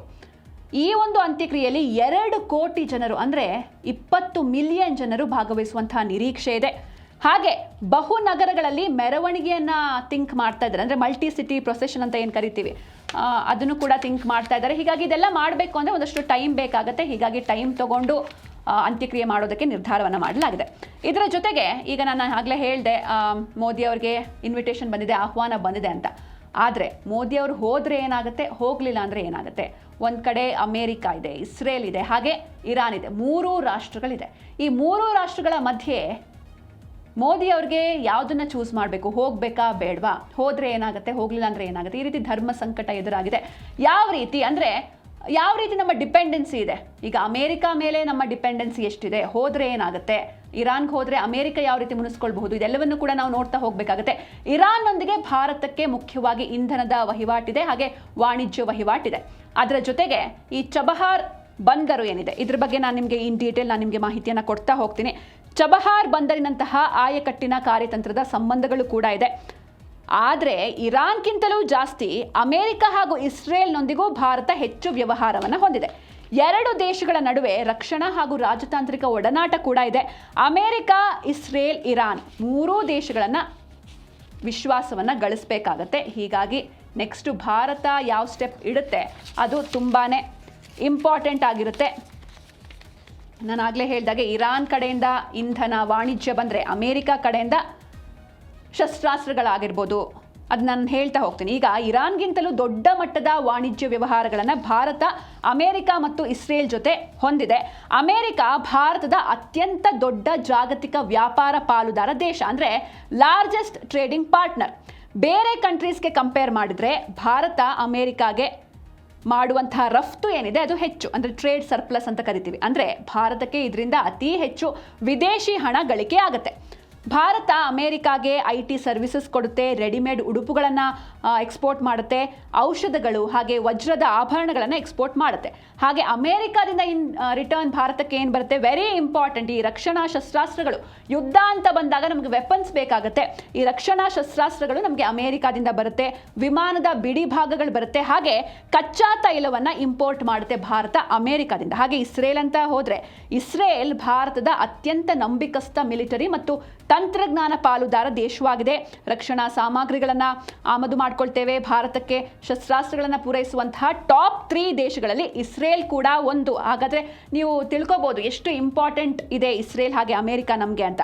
ಭಾರತ ಇಸ್ರೇಲ್ನಿಂದ ಪ್ರಸಿದ್ಧ ಬರಾಕ್ ಕ್ಷಿಪಣಿಗಳು ಹಾಗೆ ಹೆರಾನ್ ಡ್ರೋನ್ಗಳು ಮತ್ತು ಅತ್ಯಾಧುನಿಕ ರೇಡರ್ ವ್ಯವಸ್ಥೆಗಳನ್ನು ಆಮದು ಮಾಡಿಕೊಳ್ಳುತ್ತೆ. ಹಾಗೆ ನಾವೇನು ಇಲ್ಲಿ ರೈತರು ಡ್ರಿಪ್ ಇರಿಗೇಷನ್ನ ಯೂಸ್ ಮಾಡ್ತಾರೆ, ನೀರನ್ನು ಸೇವ್ ಮಾಡೋದಕ್ಕೋಸ್ಕರ ಈ ಹನಿ ನೀರಾವರಿ ಅಂತ ಏನು ಯೂಸ್ ಮಾಡ್ತಾರೆ, ಈ ತಂತ್ರಜ್ಞಾನ ಇದು ಆ್ಯಕ್ಚುಲಿ ಇಸ್ರೇಲ್ನ ಈ ತಂತ್ರಜ್ಞಾನವನ್ನು ದೊಡ್ಡ ಮಟ್ಟದಲ್ಲಿ ನಾವಿಲ್ಲಿ ಭಾರತದಲ್ಲಿ ಬಳಸ್ತೀವಿ. ಯಾಕಂದರೆ ಭಾರತ ಕೃಷಿ ಮೇಲೆ ಡಿಪೆಂಡ್ ಆಗಿರುವಂಥ ದೇಶ. ಹಾಗೆ ಈ ಸೈಬರ್ ಸೆಕ್ಯೂರಿಟಿ ಹಾಗೆ AI ಕ್ಷೇತ್ರಗಳಲ್ಲಿ ಎರಡೂ ದೇಶಗಳ IT ಕಂಪನಿಗಳು ಜಂಟಿಯಾಗಿ ಕೆಲಸವನ್ನು ಮಾಡ್ತಾ ಇದೆ. ಇಸ್ರೇಲ್ ಕೂಡ ತುಂಬಾ ಇಂಪಾರ್ಟೆಂಟ್ ಆಗುತ್ತೆ. ಹಾಗೆ ನಮಗೆ ಅಮೇರಿಕಾ ಕೂಡ ಇಂಪಾರ್ಟೆಂಟ್ ಆಗುತ್ತೆ, ಯಾಕಂದರೆ ರಕ್ಷಣಾ ವ್ಯವಸ್ಥೆಯಲ್ಲಿ ಸಾಕಷ್ಟು ಪಾಲಿದೆ. ಅದರ ಜೊತೆಗೆ ಬೇರೆ ಬೇರೆ ವಿಷಯಗಳು ಈ IT ಅಂತ ಬಂದರೂ ಅಷ್ಟೇ. ಹಾಗೆ ನಾನು ಇಸ್ರೇಲ್ ಹೇಳಿದೆ, ಈ ಕೃಷಿ ಡ್ರಿಪ್ ಇರಿಗೇಷನ್ ಆಗಿರ್ಬೋದು.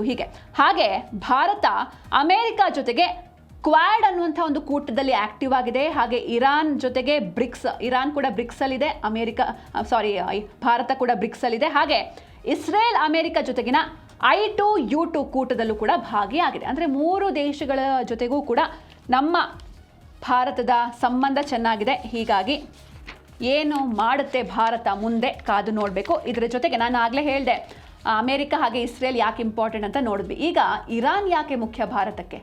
ಈಗ ಅವರು ಇನ್ವಿಟೇಷನ್ ಕೊಟ್ಟಿದ್ದಾರೆ, ಹೋಗಬೇಕು ಅಥವಾ ಹೋಗಬಾರ್ದ ಅನ್ನುವಂಥ ಡಿಸಿಷನ್ನ ತಗೊಳ್ಬೇಕು ಅಂದರೆ ನಾವು ತಾಳ ಹಾಕಿ ನೋಡಬೇಕಾಗತ್ತೆ, ಯಾರು ಜಾಸ್ತಿ ನಮಗೆ ಇಂಪಾರ್ಟೆಂಟು, ಯಾರ ಮೇಲೆ ಡಿಪೆಂಡೆನ್ಸಿ ಇದೆ ಅಂತ. ಆದರೆ ಇಲ್ಲಿ ಇರಾನ್ ಕೂಡ ಮುಖ್ಯ ಆಗುತ್ತೆ. ಇರಾನ್ ಯಾಕೆ ಮುಖ್ಯ ಭಾರತಕ್ಕೆ ನೋಡ್ತಾ ಹೋಗೋಣ. ಭಾರತದ ಪ್ರಮುಖ ತೈಲ ಪೂರೈಕೆದಾರರಲ್ಲಿ ಇರಾನ್ ಕೂಡ ಒಂದು ದೊಡ್ಡ ರಾಷ್ಟ್ರ. ನಮಗೆ ಅಲ್ಲಿಂದ ಅನಿಲ ಬರುತ್ತೆ, ಗ್ಯಾಸ್ ಅಂದರೆ ಕ್ರೂಡ್ ಆಯಿಲ್ ಬರುತ್ತೆ, ಪೆಟ್ರೋಲ್ ಡೀಸೆಲ್ ಎಲ್ಲವೂ ಕೂಡ ಬರುತ್ತೆ. ಹಾಗೆ ಚಬಹಾರ್ ಬಂದರು, ಏನಿದು ಚಬಹಾರ್ ಬಂದರು ಅಂತ ಅಂದರೆ ಇರಾನ್ನಲ್ಲಿರುವಂತಹ ಚಬಹಾರ್ ಬಂದರನ್ನು ಭಾರತವೇ ಡೆವಲಪ್ ಮಾಡ್ತಾ ಇದೆ. ಯಾಕಂದರೆ ಪಾಕಿಸ್ತಾನದ ಭೂಮಾರ್ಗವನ್ನು ಬಳಸದೆಯೇ ಅಫ್ಘಾನಿಸ್ತಾನ್, ಮಧ್ಯ ಏಷ್ಯಾ ಮತ್ತು ರಷ್ಯಾ ದೇಶಗಳೊಂದಿಗೆ ವ್ಯಾಪಾರ ಮಾಡೋದಕ್ಕೆ ಈ ಒಂದು ಬಂದರು ಏನಿದೆ ಭಾರತಕ್ಕೆ ಅತ್ಯಂತ ಪ್ರಮುಖವಾಗಿದೆ. ಹೀಗಾಗಿ ಇದು ಇರೋದು ಇರಾನ್ನಲ್ಲಿ, ಚಬಹಾರ್ ಪೋರ್ಟ್ ಅಂತ. ಇದನ್ನು ಡೆವಲಪ್ ಮಾಡ್ತಾ ಇದೆ ನಮ್ಮ ಭಾರತ. ಹಾಗೆ ಇರಾನ್ನಿಂದ ಬೆಸ್ಟ್ ಕ್ವಾಲಿಟಿ ಡ್ರೈ ಫ್ರೂಟ್ಸ್ಗಳು, ಮೇನ್ಲಿ ಪಿಸ್ತಾ, ಅಂಜೂರ ಇವೆಲ್ಲವೂ ಕೂಡ ಇಂಪೋರ್ಟ್ ಆಗುತ್ತೆ ಭಾರತಕ್ಕೆ. ತಾಜಾ ಹಣ್ಣುಗಳು ಹಾಗೆ ಸಾವಯವ ರಾಸಾಯನಿಕಗಳನ್ನು ಕೂಡ ಇಂಪೋರ್ಟ್ ಮಾಡ್ತಾ ಇದೆ ಭಾರತ. ಜೊತೆಗೆ ನಮ್ಮ ಭಾರತದ ಮಾರ್ಕೆಟ್ ಕೂಡ ಇದಾಗ್ತಾ ಇದೆ, ಅಂದರೆ ನಾವು ಪಾರ್ಟ್ನರ್ ಆಗಿದ್ದೀವಿ. ಭಾರತದಿಂದ ಇರಾನ್ಗೆ ದೊಡ್ಡ ಪ್ರಮಾಣದಲ್ಲಿ ಬಾಸ್ಮತಿ ಅಕ್ಕಿ ಹೋಗುತ್ತೆ, ಚಹಾ ಪುಡಿ ಹೋಗುತ್ತೆ, ಸಕ್ಕರೆ ಹೋಗುತ್ತೆ, ಹಾಗೆ ಪ್ರಮುಖ ಜೀವರಕ್ಷಕ ಔಷಧಿಗಳನ್ನು ಭಾರತ ಇರಾನ್ಗೆ ರಫ್ತು ಮಾಡುತ್ತೆ. ಇದರ ಜೊತೆಗೆ ಭಾರತದಲ್ಲಿ ವಿಶ್ವದ ದೊಡ್ಡ ಶಿಯಾ ಮುಸ್ಲಿಂ ಸಮುದಾಯ ಇದೆ. ಅಂದರೆ ಇರುವಂಥ ಎಲ್ಲ ಸಮುದಾಯಗಳಲ್ಲಿ ಅತಿ ದೊಡ್ಡ ಸಮುದಾಯಗಳಲ್ಲಿ ಈ ಶಿಯಾ ಮುಸ್ಲಿಮರು ಕೂಡ ಇರುವಂಥದ್ದು ನಮ್ಮ ಭಾರತದಲ್ಲಿ ಮುಸ್ಲಿಮರಲ್ಲಿ 10ರಿಂದ 15% ಶಿಯಾ ಸಮುದಾಯಕ್ಕೆ ಸೇರಿದ್ದಾರೆ.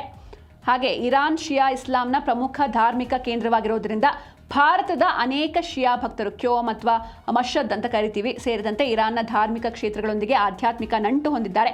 ಆದರೆ ಭಾರತದಲ್ಲಿ ಶಿಯಾ ಸಮುದಾಯ ಇದೆ ಅಂತ ಹೇಳಿದ ಮಾತ್ರಕ್ಕೆ ಇವರು ಇಲ್ಲಿರುವಂಥ ಶಿಯಾ ಮುಸ್ಲಿಮರು ಇರಾನ್ನೇ ಸಪೋರ್ಟ್ ಮಾಡ್ತಾರೆ ಅಂತೇನಿಲ್ಲ. ಬಟ್ ಇವರು ಭಾರತೀಯ ಶಿಯಾಗಳು, ಭಾರತದ ಸಂವಿಧಾನ ಹಾಗೆ ಕಾನೂನುಗಳಿಗೆ ಬದ್ಧರಾಗಿದ್ದಾರೆ ಈ ನಾಗರಿಕರು. ಹಾಗೆ ಧಾರ್ಮಿಕ ನಂಟು ಜೊತೆಗೆ ಈ ರಾಜಕೀಯ ನಿಷ್ಠೆ ಎರಡೂ ಕೂಡ ಬೇರೆ ಬೇರೆ ವಿಷಯಗಳು. ಒಟ್ಟಾರೆ ಭಾರತಕ್ಕೆ ಇರಾನ್ ಮುಖ್ಯವಾಗಿರೋದು ಕೇವಲ ಇಲ್ಲಿ ಶಿಯಾ ಸಮುದಾಯ ಇದೆ ಅಂತ ಮಾತ್ರ ಅಲ್ಲ, ಅದರ ಬದಲಿಗೆ ಇಂಧನ, ಹಾಗೆ ಚಬಹಾರ್ ಬಂದರು, ಹಾಗೆ ಮಧ್ಯ ಏಷ್ಯಾ ಪ್ರವೇಶ, ಪ್ರಾದೇಶಿಕ ಭದ್ರತೆ, ಐತಿಹಾಸಿಕ ಸಂಬಂಧಗಳು, ಹಾಗೆ ಭಾರತದ ದೊಡ್ಡ ಶಿಯಾ ಸಮುದಾಯದೊಂದಿಗೆ ಇರುವಂಥ ಸಾಂಸ್ಕೃತಿಕ ಧಾರ್ಮಿಕ ಬಾಂಧವ್ಯ ಇವೆಲ್ಲ ಸೇರಿ ಇರಾನ್ ಕೂಡ ಇಂಪಾರ್ಟೆಂಟ್ ಆಗುತ್ತೆ.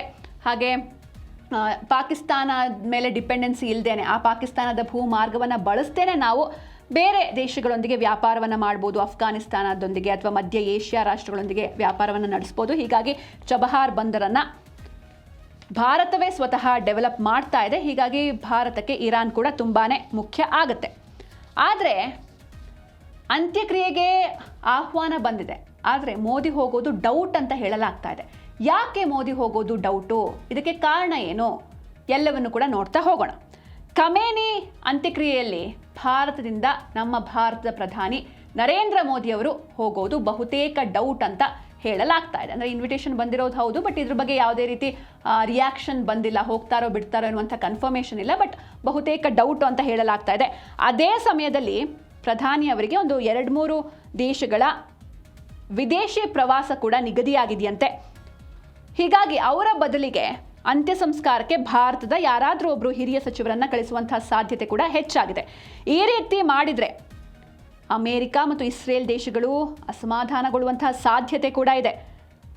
ಆದರೆ ಅಕಸ್ಮಾತ್ ಯಾರೂ ಹೋಗಲಿಲ್ಲ ಅಂತ ಅಂದರೆ ಇರಾನ್ ಕೂಡ ಮುನಿಸಿಕೊಳ್ಳುವಂತಹ ಸಾಧ್ಯತೆ ಹೆಚ್ಚಾಗಿದೆ. ಹೀಗಾಗಿ ನಾನು ಪದೇ ಪದೇ ಹೇಳ್ತಾನೆ ಇದ್ದೀನಿ, ಅಂದರೆ ನೆಕ್ಸ್ಟ್ ಮೂವ್ ಏನಿರುತ್ತೆ ತುಂಬಾ ಇಂಪಾರ್ಟೆಂಟ್ ಆಗುತ್ತೆ.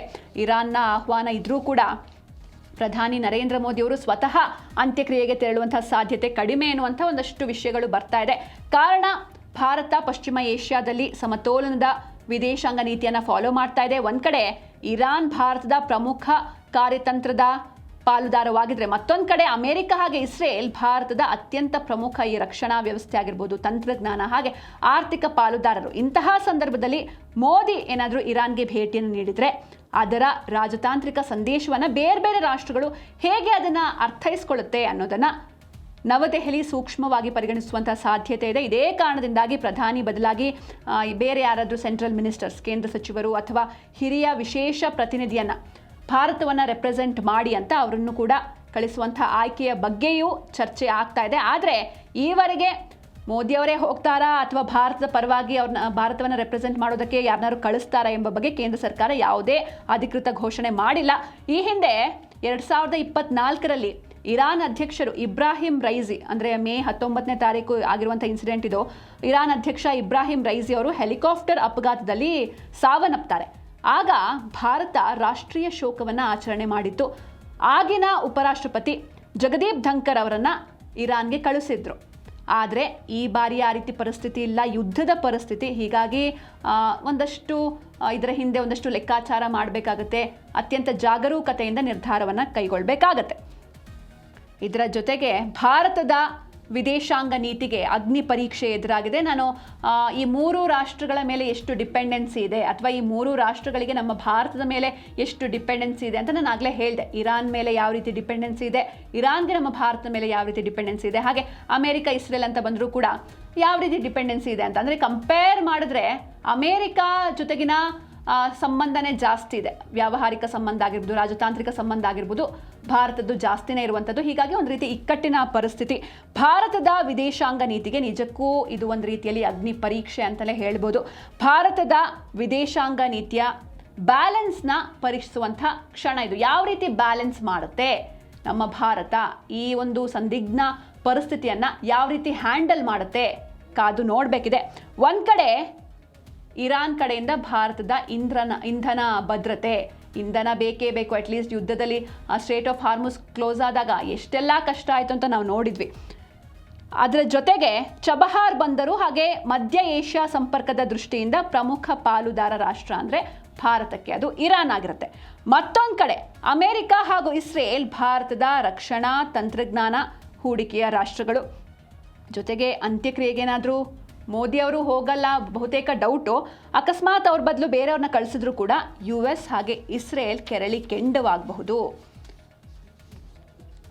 ಇಂಧನದ ಭೀತಿ ಒಂದು ಕಡೆ ಆದರೆ, ಅಥವಾ ಇಂಧನ ಭದ್ರತೆಯ ಪ್ರಶ್ನೆ ಒಂದು ಕಡೆ ಆದರೆ, ಮತ್ತೊಂದು ಕಡೆ ರಕ್ಷಣಾ ವ್ಯವಸ್ಥೆ, ತಂತ್ರಜ್ಞಾನ, ಇವೆಲ್ಲವೂ ಕೂಡ ನಾನು ಆಗಲೇ ಹೇಳಿದಾಗೆ ಈ ಸೈಬರ್ ಸೆಕ್ಯೂರಿಟಿ ಆಗಿರ್ಬೋದು, ಅಥವಾ ಅದರ ಜೊತೆಗೆ ಈ AI ವಿಚಾರವಾಗಿ ನಾವೇನು ಮಾಡ್ತಾ ಇದ್ದಾವೆ IT ಕಂಪನಿಗಳು, AI ಹಾಗೆ ಸೈಬರ್ ಸೆಕ್ಯೂರಿಟಿ ಟೆಕ್ನಾಲಜಿ ಎಲ್ಲ ಏನಿದೆ, ಇದೆಲ್ಲವೂ ಕೂಡ ಇಸ್ರೇಲ್ ಹಾಗೂ ಭಾರತ ಜಂಟಿಯಾಗಿ IT ಕಂಪನಿಗಳು ತಗೊಂಡು ಹೋಗ್ತಾ ಇರುವಂತಹ ಟೆಕ್ನಾಲಜಿಗಳು, ಹಾಗೆ ಅಲ್ಲಿರುವಂಥ ಎಷ್ಟೋ ವಿಚಾರಗಳನ್ನು, ಇಸ್ರೇಲ್ನಲ್ಲಿರುವಂಥ ಎಷ್ಟೋ ಟೆಕ್ನಾಲಜಿಗಳನ್ನು ನಾವು ಭಾರತದಲ್ಲಿ ಅಡ್ಯಾಪ್ಟ್ ಮಾಡ್ಕೊಳ್ತಾ ಇದ್ದೀವಿ. ಹೀಗಾಗಿ ಇವೆಲ್ಲವೂ ಕೂಡ ಈ ಎಲ್ಲ ವ್ಯವಹಾರದ ದೃಷ್ಟಿಯಿಂದ ನಿಜಕ್ಕೂ 3 ರಾಷ್ಟ್ರಗಳು ಕೂಡ ಭಾರತಕ್ಕೆ ತುಂಬಾ ಇಂಪಾರ್ಟೆಂಟ್ ಆಗುತ್ತೆ. ಯಾವ ರಾಷ್ಟ್ರವನ್ನೂ ಕೂಡ ಕಳೆದುಕೊಳ್ಳುವಂತಹ ಪರಿಸ್ಥಿತಿಯಲ್ಲಿ ಸದ್ಯ ನಮ್ಮ ಭಾರತ ಇಲ್ಲ. ಹೀಗಾಗಿ ಮುಂದಿನ ನಡೆ ಅತ್ಯಂತ ಜಾಣ್ಮೆಯ ನಡೆಯಾಗಿರಬೇಕು.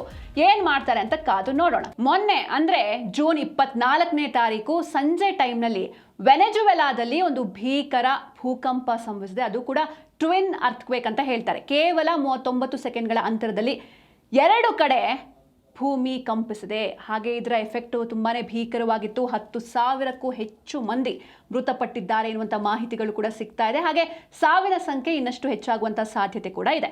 ಆದರೆ ಇದೆಲ್ಲದರ ನಡುವೆ ಒಂದು ವಿಚಾರ ಇದೀಗ ಎಲ್ಲ ಕಡೆ ಚರ್ಚೆಗೆ ಕಾರಣವಾಗಿದೆ. ಅದೇನೆಂದರೆ, ಈ ಭೂಕಂಪ ಆಗೋದಕ್ಕೂ ಕೆಲವೊಂದಿಷ್ಟು ಸೆಕೆಂಡ್ಗಳ ಮುಂಚೆ, ಒಂದಷ್ಟು ಸೆಕೆಂಡ್ಗಳಿಂದ 1 ನಿಮಿಷದ ಒಳಗಾಗಿ ಅಂತ ಹೇಳ್ಬೋದು, ಮೊಬೈಲ್ಗಳಿಗೆ ಒಂದು ಅಲರ್ಟ್ ಮೆಸೇಜ್ ಬಂದಿರುತ್ತೆ, ಅರ್ಥ್ಕ್ವೇಕ್ ಅಲರ್ಟ್ ಮೆಸೇಜ್. ಆದರೂ ಕೂಡ ಅಲರ್ಟ್ ಮೆಸೇಜ್ ಬಂದರೂ ಕೂಡ ಜನರಿಗೆ ಅದು ಗೊತ್ತಾಗಲಿಲ್ಲ, ಭೂಕಂಪ ಆಗುತ್ತೆ ಅಂತ ಗೊತ್ತಾಗಲಿಲ್ಲ. ತಮ್ಮ ಪ್ರಾಣವನ್ನು ಸೇವ್ ಮಾಡ್ಕೊಳ್ಳೋದಕ್ಕೆ ಜನರು ಪ್ರಯತ್ನ ಪಡಲಿಲ್ಲ. ಇದೆಲ್ಲ ಒಂದು ಭಾಗ. ಆದರೆ ಈ ಗೂಗಲ್ಗೆ ಯಾವ ರೀತಿ ಗೊತ್ತಾಗುತ್ತೆ ಅರ್ಥ್ಕ್ವೇಕ್ ಆಗ್ತಾ ಇದೆ ಅಂತ, ಅದು ಕಂಡುಹಿಡಿಯೋದಾದ್ರೂ ಹೇಗೆ, ಯಾವ ರೀತಿ ವರ್ಕ್ ಆಗುತ್ತೆ, ಯಾವ ರೀತಿ ಸೆನ್ಸಾರ್ಸ್ ಇರುತ್ತೆ ಮೊಬೈಲ್ಗಳಲ್ಲಿ, ಎಲ್ಲವನ್ನು ಕೂಡ ಇವತ್ತು ನಾವು ನೋಡ್ತಾ ಹೋಗೋಣ ಜಿ ಕನ್ನಡ ನ್ಯೂಸ್ DNA 3ನೇ ಸ್ಟೋರಿಯಲ್ಲಿ. ಹಾಗೆ ಈ ಅರ್ಥ್ಕ್ವೇಕ್ ಆದಾಗ, ಅಥವಾ ಈ ವಿಜ್ಞಾನಿಗಳಿಗೂ ಕೂಡ ಸಾಧ್ಯ ಆಗಲ್ಲ, ಈ ಪ್ರಪಂಚದ ಯಾವ ಭಾಗದಲ್ಲಿ ಈ ಟೈಮಲ್ಲಿ ಅರ್ಥ್ಕ್ವೇಕ್ ಆಗುತ್ತೆ, ಎಷ್ಟು ತೀವ್ರತೆಯಲ್ಲಿರುತ್ತೆ, ಯಾವ ದಿನ ಆಗುತ್ತೆ, ಎಷ್ಟು ಗಂಟೆಗಾಗುತ್ತೆ, ಏನೂ ಕೂಡ ಫೈಂಡ್ ಔಟ್ ಮಾಡೋದಕ್ಕೆ ಆಗಲ್ಲ. ಆದರೆ ಭೂಕಂಪದ ಅಲೆಗಳು, ಆ ವೇವ್ಸ್ ಏನಿರುತ್ತೆ, ಅದು ಸ್ಪ್ರೆಡ್ ಆಗುವಂಥ ವೇಗದ ವ್ಯತ್ಯಾಸವನ್ನು ಬಳಸ್ಕೊಂಡು ಭೂಕಂಪದ ಕೇಂದ್ರದಿಂದ ಸ್ವಲ್ಪ ದೂರದಲ್ಲಿ ಇರುವಂತಹ ಜನರಿಗೆ ಕೆಲವು ಸೆಕೆಂಡುಗಳಿಂದ 1 ನಿಮಿಷದ ಒಳಗಾಗಿ ಮುನ್ನೆಚ್ಚರಿಕೆ ನೀಡೋದು ಸಾಧ್ಯ. ಇದನ್ನೇ ಗೂಗಲ್ ಕೂಡ ಮಾಡಿದೆ. ಆದರೆ ಇದೆಲ್ಲ ಆಗಿ ಇಷ್ಟೆಲ್ಲ ಅಪಾರ ಪ್ರಾಣಹಾನಿ ಆಗಿದೆ, ಎಲ್ಲ ಕಡೆ ವಿನಾಶದ ದೃಶ್ಯಗಳನ್ನೇ ನಾವು ನೋಡ್ತಾ ಇದ್ದೀವಿ ವೆನೆಜುವೆಲಾದಲ್ಲಿ. ಇದೆಲ್ಲ ಆದಮೇಲೆ ಸದ್ಯಕ್ಕೆ ಆ ಅರ್ಥ್ಕ್ವೇಕ್ ಅಲರ್ಟ್ ಮೆಸೇಜ್ ಏನಿತ್ತು ಅದು ಈಗ ಎಲ್ಲ ಕಡೆ ವೈರಲ್ ಆಗ್ತಾ ಇದೆ. ಹಾಗಾದರೆ ಮೊಬೈಲ್ಗಳಲ್ಲಿ ಏನೊಂದು ಸ್ಪೆಷಲ್ ಫೀಚರ್ ಏನಿದೆ, ನಿಮ್ಮ ಮೊಬೈಲ್ಗಳಲ್ಲೂ ಕೂಡ ಈ ಫೀಚರ್ ಇದೆ. ಕೇಳಿದ್ರೆ ನಿಜಕ್ಕೂ ಶಾಕ್ ಆಗುತ್ತೆ, ಯಾವ ರೀತಿ ವರ್ಕ್ ಆಗುತ್ತೆ ಈ ಫೀಚರ್. ಅರ್ಥ್ಕ್ವೇಕ್ ಅಂತಹ ಒಂದು ಗಂಭೀರ ಪರಿಸ್ಥಿತಿಯಲ್ಲೂ ಕೂಡ, ಪ್ರಕೃತಿ ವಿಕೋಪದಲ್ಲೂ ಕೂಡ ಆ ಫೀಚರ್ ವರ್ಕ್ ಆಗುತ್ತೆ. ಅದರ ಜೊತೆಗೆ ನಾವು ಡೇ ಟು ಡೇ ಲೈಫಲ್ಲಿ ಈಗ ಗೇಮ್ ಆಡ್ತಾ ಇರ್ತೀವಿ, ಅಥವಾ ಪೋರ್ಟ್ರೇಟ್ ಮೋಡಿಂದ ಲ್ಯಾಂಡ್ಸ್ಕೇಪ್ ಮೋಡ್ಗೆ ನಮ್ಮ ಮೊಬೈಲ್ನ ಕನ್ವರ್ಟ್ ಮಾಡ್ಕೊಳ್ತೀವಿ, ವಿಡಿಯೋ ನೋಡ್ಬೇಕಾರೆ, ಮೂವೀಸ್ ನೋಡ್ಬೇಕಾರೆ. ಹಾಗೆ ಈ ಪೆಡೋಮೀಟರ್, ನಾವು ಎಷ್ಟು ಹೆಜ್ಜೆ ನಡಿತೀವಿ ಅಂತ ನಾವು ಕೌಂಟ್ ಮಾಡ್ತೀವಲ್ವ, ಅದು ಕೂಡ ಇದೇ ಸೇಮ್ ಸೆನ್ಸಾರಿಂದ ವರ್ಕ್ ಆಗುತ್ತೆ. ಹಾಗಾದರೆ ಏನು ಎತ್ತ ಎಲ್ಲವನ್ನೂ ಕೂಡ ಡೀಟೇಲ್ ಆಗಿ ನೋಡ್ತಾ ಹೋಗೋಣ. ಮೊದಲನೇದಾಗಿ ಈ ಭೂಕಂಪದ ಬಗ್ಗೆ ಮಾತಾಡೋದಾದರೆ, ಮೊಬೈಲ್ಗೆ ಭೂಕಂಪದ ಸಂದೇಶ ಬಂದಿರುತ್ತೆ, ಒಂದು ಅಲರ್ಟ್ ಮೆಸೇಜ್ ಬಂದಿತ್ತು. ವೆನೆಜುವೆಲಾದಲ್ಲಿ ಸಂಭವಿಸಿದ ಭೂಕಂಪದ ಬಗ್ಗೆ ಮೊದಲೇ ಮಾಹಿತಿಯನ್ನು, ಅಲರ್ಟ್ ಮೆಸೇಜನ್ನು ನೀಡಿತ್ತು ಗೂಗಲ್. ತನ್ನ ಆಂಡ್ರಾಯ್ಡ್ ಬಳಕೆದಾರರಿಗೆ ಅರ್ಥ್ಕ್ವೇಕ್ ಅಲರ್ಟ್ ಕಳುಹಿಸಿತ್ತು ಗೂಗಲ್. ಭೂಕಂಪನ ಅಪ್ಪಳಿಸುವ ಕೆಲವೇ ನಿಮಿಷಗಳ ಮುನ್ನ ಪ್ರಾಣ ಉಳಿಸಿಕೊಳ್ಳುವಂತೆ ಒಂದು ಸಂದೇಶ ಕೂಡ ಬಂದಿತ್ತು. ಆದರೆ ಇದು ಕೆಲವೊಬ್ಬರಿಗೆ ಅರ್ಥ ಆಯಿತು, ಆದರೆ ಉಳಿದವರಿಗೆ ಅರ್ಥ ಆಗೋದು ಕೂಡ ಬಹಳ ತಡವಾಯಿತು. ಎಲ್ಲೋ ಒಂದು ಕಡೆ ಆ ರೀತಿ ಮೆಸೇಜ್ಗಳು ಬಂದಾಗ ಏನೋ ಫೇಕ್ ಮೆಸೇಜ್ ಇದ್ರೂ ಇರಬಹುದು ಅಂತ ನೆಗ್ಲೆಕ್ಟ್ ಮಾಡೋರು ಇರ್ತಾರೆ. ದಕ್ಷಿಣ ಅಮೆರಿಕಾದ ವೆನೆಜುವೆಲಾ ದೇಶದಲ್ಲಿ ಜೂನ್ 24ನೇ ತಾರೀಕು ಬುಧವಾರ ಸಂಜೆ ಕೇವಲ 39 ಸೆಕೆಂಡುಗಳ ಅಂತರದಲ್ಲಿ 2 ಭೀಕರ ಅವಳಿ ಭೂಕಂಪಗಳು, ಅಂದರೆ ಟ್ವಿನ್ ಅರ್ಥ್ಕ್ವೇಕ್ ಅಂತ ಏನು ಹೇಳ್ತೀವಿ, ಅದು ಸಂಭವಿಸಿದೆ. ಇಡೀ ದೇಶವನ್ನೇ ಧ್ವಂಸಗೊಳಿಸಿದೆ. ಮೊದಲ ಭೂಕಂಪ ಇದು 7.2 ತೀವ್ರತೆ ಯಾರಾಕುಯ್ ಪ್ರಾಂತ್ಯದ ಸ್ಯಾನ್ ಫೆಲಿಪೆ ಬಳಿ ಭೂಮಿಯ 20 ಕಿಲೋಮೀಟರ್ ಆಳದಲ್ಲಿ ಸಂಭವಿಸಿತ್ತು. ಹಾಗೆ ಅದಾಗಿ ಕೇವಲ 39 ಸೆಕೆಂಡ್ಸ್ ಅಲ್ಲೇ ಮತ್ತೊಂದು 7.5 ತೀವ್ರತೆಯ ಭೂಕಂಪ ಕರಾವಳಿಯ ಮೊರನ್ ಪಟ್ಟಣದ ಸಮೀಪ ನಡೆಯಿತು. ಇನ್ನೊಂದು ಭೀಕರ ವಿಷಯ ಅಂತ ಅಂದರೆ, ವೆನೆಜುವೆಲಾದ ಇತಿಹಾಸದಲ್ಲೇ ಕಳೆದ 1 ಶತಮಾನದಲ್ಲಿ, ಅಂದರೆ 100 ವರ್ಷಗಳಲ್ಲಿ ಸಂಭವಿಸಿದ ಅತ್ಯಂತ ಪ್ರಬಲ ಹಾಗೂ ವಿನಾಶಕಾರಿ ಭೂಕಂಪ ಇದಾಗಿದೆ. ನಿಜಕ್ಕೂ ನೀವು ಅರ್ಥ ಮಾಡ್ಕೊಳ್ಬೋದು ಎಷ್ಟರ ಮಟ್ಟಿಗೆ ಆ ಭೂಕಂಪನದ ಭೀಕರತೆ ಇತ್ತು ಅಂತ. ಆದರೆ ಇದರ ಬಗ್ಗೆ ಗೂಗಲ್ ಒಂದು ಅಲರ್ಟ್ ಮೆಸೇಜ್ನ ಕಳಿಸಿತ್ತು. ವಿಶ್ವದ ಯಾವ ಭಾಗಗಳಲ್ಲಿ ಭೂಮಿ ಕಂಪಿಸುತ್ತೆ ಅಂತ ನಿಖರವಾಗಿ ಹೇಳೋದಕ್ಕೆ ಸಾಧ್ಯವಾಗದೆ ಹೋದರೂ ಕೂಡ ಅಪ್ಪಳಿಸುವಂಥ ಕೆಲವೇ ನಿಮಿಷಗಳಿಗೂ ಮುನ್ನ ಗೂಗಲ್ ತನ್ನ ಆಂಡ್ರಾಯ್ಡ್ ಬಳಕೆದಾರರಿಗೆ ಅರ್ಥ್ಕ್ವೇಕ್ ಅಲರ್ಟ್ ಒಂದು ಮೆಸೇಜ್ನ ಕಳಿಸಿತ್ತು. ಸೊ ಈಗ ಭೂಕಂಪ ಎಲ್ಲ ಆಯಿತು, ಸಾವು ನೋವುಗಳೆಲ್ಲ ಸಂಭವಿಸ್ತಾ ಇದೆ, ರಕ್ಷಣಾ ಕಾರ್ಯಾಚರಣೆಗಳು ನಡೀತಾ ಇದೆ, ಇನ್ನೂ ಕೂಡ ಸಾವನ್ನಪ್ಪಿರುವಂತಹ ಸಂಖ್ಯೆ ಹೆಚ್ಚಾಗುವಂಥ ಸಾಧ್ಯತೆ ಎಲ್ಲವೂ ಕೂಡ ಇದೆ. ಆದರೆ ಇದರ ನಡುವೆ ಆ ಅಲರ್ಟ್ ಮೆಸೇಜ್ ಏನಿತ್ತು ಅದರ ಸ್ಕ್ರೀನ್ ಶಾಟ್ ಎಲ್ಲ ಕಡೆ ಸಂಚಲನ ಉಂಟು ಮಾಡ್ತಾ ಇದೆ. ಗೂಗಲ್ ಆ ಕೊನೆಯ ಕ್ಷಣದಲ್ಲಿ ಕಳಿಸಿದಂತಹ ಅರ್ಥ್ಕ್ವೇಕ್ ಅಲರ್ಟ್ ಮೆಸೇಜ್ ಸೋಷಿಯಲ್ ಮೀಡಿಯಾದಲ್ಲಿ ಗೂಗಲ್ ಕಳುಹಿಸಿದಂತಹ ಮುನ್ನೆಚ್ಚರಿಕೆ ಸಂದೇಶ ಅದು ಸಾಕಷ್ಟು ವೈರಲ್ ಆಗ್ತಾ ಇದೆ. ವೆನೆಜುವೆಲಾದಲ್ಲಿ ಭೂಕಂಪ ಸಂಭವಿಸುವಂತಹ ಮೆಸೇಜ್ನ ಸ್ಕ್ರೀನ್ ಶಾಟ್ ಎಲ್ಲ ಕಡೆ ಹರಿದಾಡ್ತಾ ಇದೆ. ಅಸಲಿಗೆ ಈ ಭೂಕಂಪ ಆಗುತ್ತೆ ಅಂತ ಗೊತ್ತಾಗಿದ್ದಾದ್ರೂ ಹೇಗೆ ನೋಡ್ತಾ ಹೋಗೋಣ. ದುರಂತ ಸಂಭವಿಸುವ ಸುತ್ತಮುತ್ತಲಿನ ಪ್ರದೇಶದ ಜನರಿಗೆ ಒಂದು ಅಲರ್ಟ್ ಅನ್ನು ನೀಡಲಾಗಿತ್ತು. ಸ್ಮಾರ್ಟ್ ಫೋನ್ ಬಳಕೆದಾರರ ನೆಟ್ವರ್ಕ್ಗಳನ್ನು ಬಳಸಿ ಭೂಕಂಪದ ಚಲನವಲನ ಪತ್ತೆಯನ್ನು ಮಾಡಲಾಗುತ್ತೆ. ಈ ಭೂಕಂಪ ಪೀಡಿತ ಪ್ರದೇಶದಲ್ಲಿರುವಂತಹ ಆಂಡ್ರಾಯ್ಡ್ ಯೂಸರ್ಸ್ಗೆ ಮುನ್ನೆಚ್ಚರಿಕೆ ಸಂದೇಶವನ್ನು ಗೂಗಲ್ ನೀಡಿತ್ತು. ವೆನೆಜುವೆಲಾದಲ್ಲಿ ಭೂಕಂಪ ಸಂಭವಿಸಿದಂತಹ ಕೆಲವೇ ಗಂಟೆಗಳಲ್ಲಿ ಅನೇಕ ನೆಟ್ಟಿಗರು ಸೋಷಿಯಲ್ ಮೀಡಿಯಾದಲ್ಲಿ ಗೂಗಲ್ ಕಳಿಸಿದಂಥ ಮುನ್ನೆಚ್ಚರಿಕಾ ಸಂದೇಶದ ಸ್ಕ್ರೀನ್ಶಾಟ್ಗಳನ್ನು ಶೇರ್ ಮಾಡಿಕೊಂಡಿದ್ದಾರೆ. ಇದು ಭೂಕಂಪದ ಮುನ್ಸೂಚನೆಯನ್ನು ಮಿಂಚಿನ ವೇಗದಲ್ಲಿ ದುರಂತ ಸಂಭವಿಸುವಂತಹ ಸುತ್ತಮುತ್ತಲಿನ ಪ್ರದೇಶದ ಜನರಿಗೆ ಅಲರ್ಟ್ನ ನೀಡಿದೆ. ಗೂಗಲ್ ತನ್ನ ವಿಶೇಷವಾದಂತಹ ಟೆಕ್ನಾಲಜಿ ಹಾಗೆ ವಿಶ್ವದಾದ್ಯಂತ ಆಂಡ್ರಾಯ್ಡ್ ಯೂಸರ್ಸ್ ಏನಿದ್ದಾರೆ, ಆಂಡ್ರಾಯ್ಡ್ ಸ್ಮಾರ್ಟ್ಫೋನ್ ಯೂಸರ್ಸ್ ಅವರ ನೆಟ್ವರ್ಕ್ಗಳನ್ನು ಬಳಸಿ ಭೂಕಂಪದ ಚಲನವಲನಗಳನ್ನು ಪತ್ತೆ ಹಚ್ಚುತ್ತೆ ಮತ್ತು ಕೂಡಲೇ ಪೀಡಿತ ಪ್ರದೇಶದಲ್ಲಿರುವಂತಹ ಆಂಡ್ರಾಯ್ಡ್ ಯೂಸರ್ಸ್ಗೆ ಒಂದು ಮುನ್ನೆಚ್ಚರಿಕೆಯನ್ನು ನೀಡುತ್ತೆ ಎನ್ನುವಂಥ ಮಾಹಿತಿ ಕೂಡ ಸಿಗ್ತಾ ಇದೆ. ಆದರೂ ಕೂಡ ಇದನ್ನು ನಾನಾಗಲೇ ಹೇಳಿದಾಗೆ ಕೆಲವರು ಯೂಸ್ ಮಾಡಿಕೊಂಡ್ರು, ಅಲರ್ಟ್ ಆದರು. ಆದರೆ ಕೇವಲ ಒಂದಷ್ಟು ಸೆಕೆಂಡ್ಸ್ಗಳಿಗಿಂತ ಮುಂಚೆ ಬರುವಂಥ ಮೆಸೇಜ್, ಆಗ ಎಲ್ಲರೂ ಮೊಬೈಲ್ನ ಕೈಯಲ್ಲೇ ಇಟ್ಕೊಂಡಿರ್ತಾರೆ ಅಂತ ಹೇಳೋದಕ್ಕಾಗಲ್ಲ. ಅಥವಾ ಕೆಲವರು ಆ ಮೆಸೇಜ್ನ ನೋಡಿ ಇದೇನೋ ಫೇಕ್ ಮೆಸೇಜ್ ಇರ್ಬೋದು ಅಂತ ಮುಂದಕ್ಕೆ ಹೋಗಿರ್ಬೋದು. ಅಥವಾ ಇನ್ನೂ ಕೆಲವರು ಓಕೆ ಏನೋ ಆಗ್ತಾ ಇದೆ ಅಂತ ಅಂದ್ಕೊಂಡು ಏನೋ ಒಂದು ಮಾಡೋಣ ಅಂತ ಹೊರಡೋ ಅಷ್ಟರಲ್ಲಿ ಇಡೀ ಭೂಮಿಯ ಕಂಪಿಸಿ ದುರಂತವೇ ನಡೆದು ಹೋಗಿದೆ.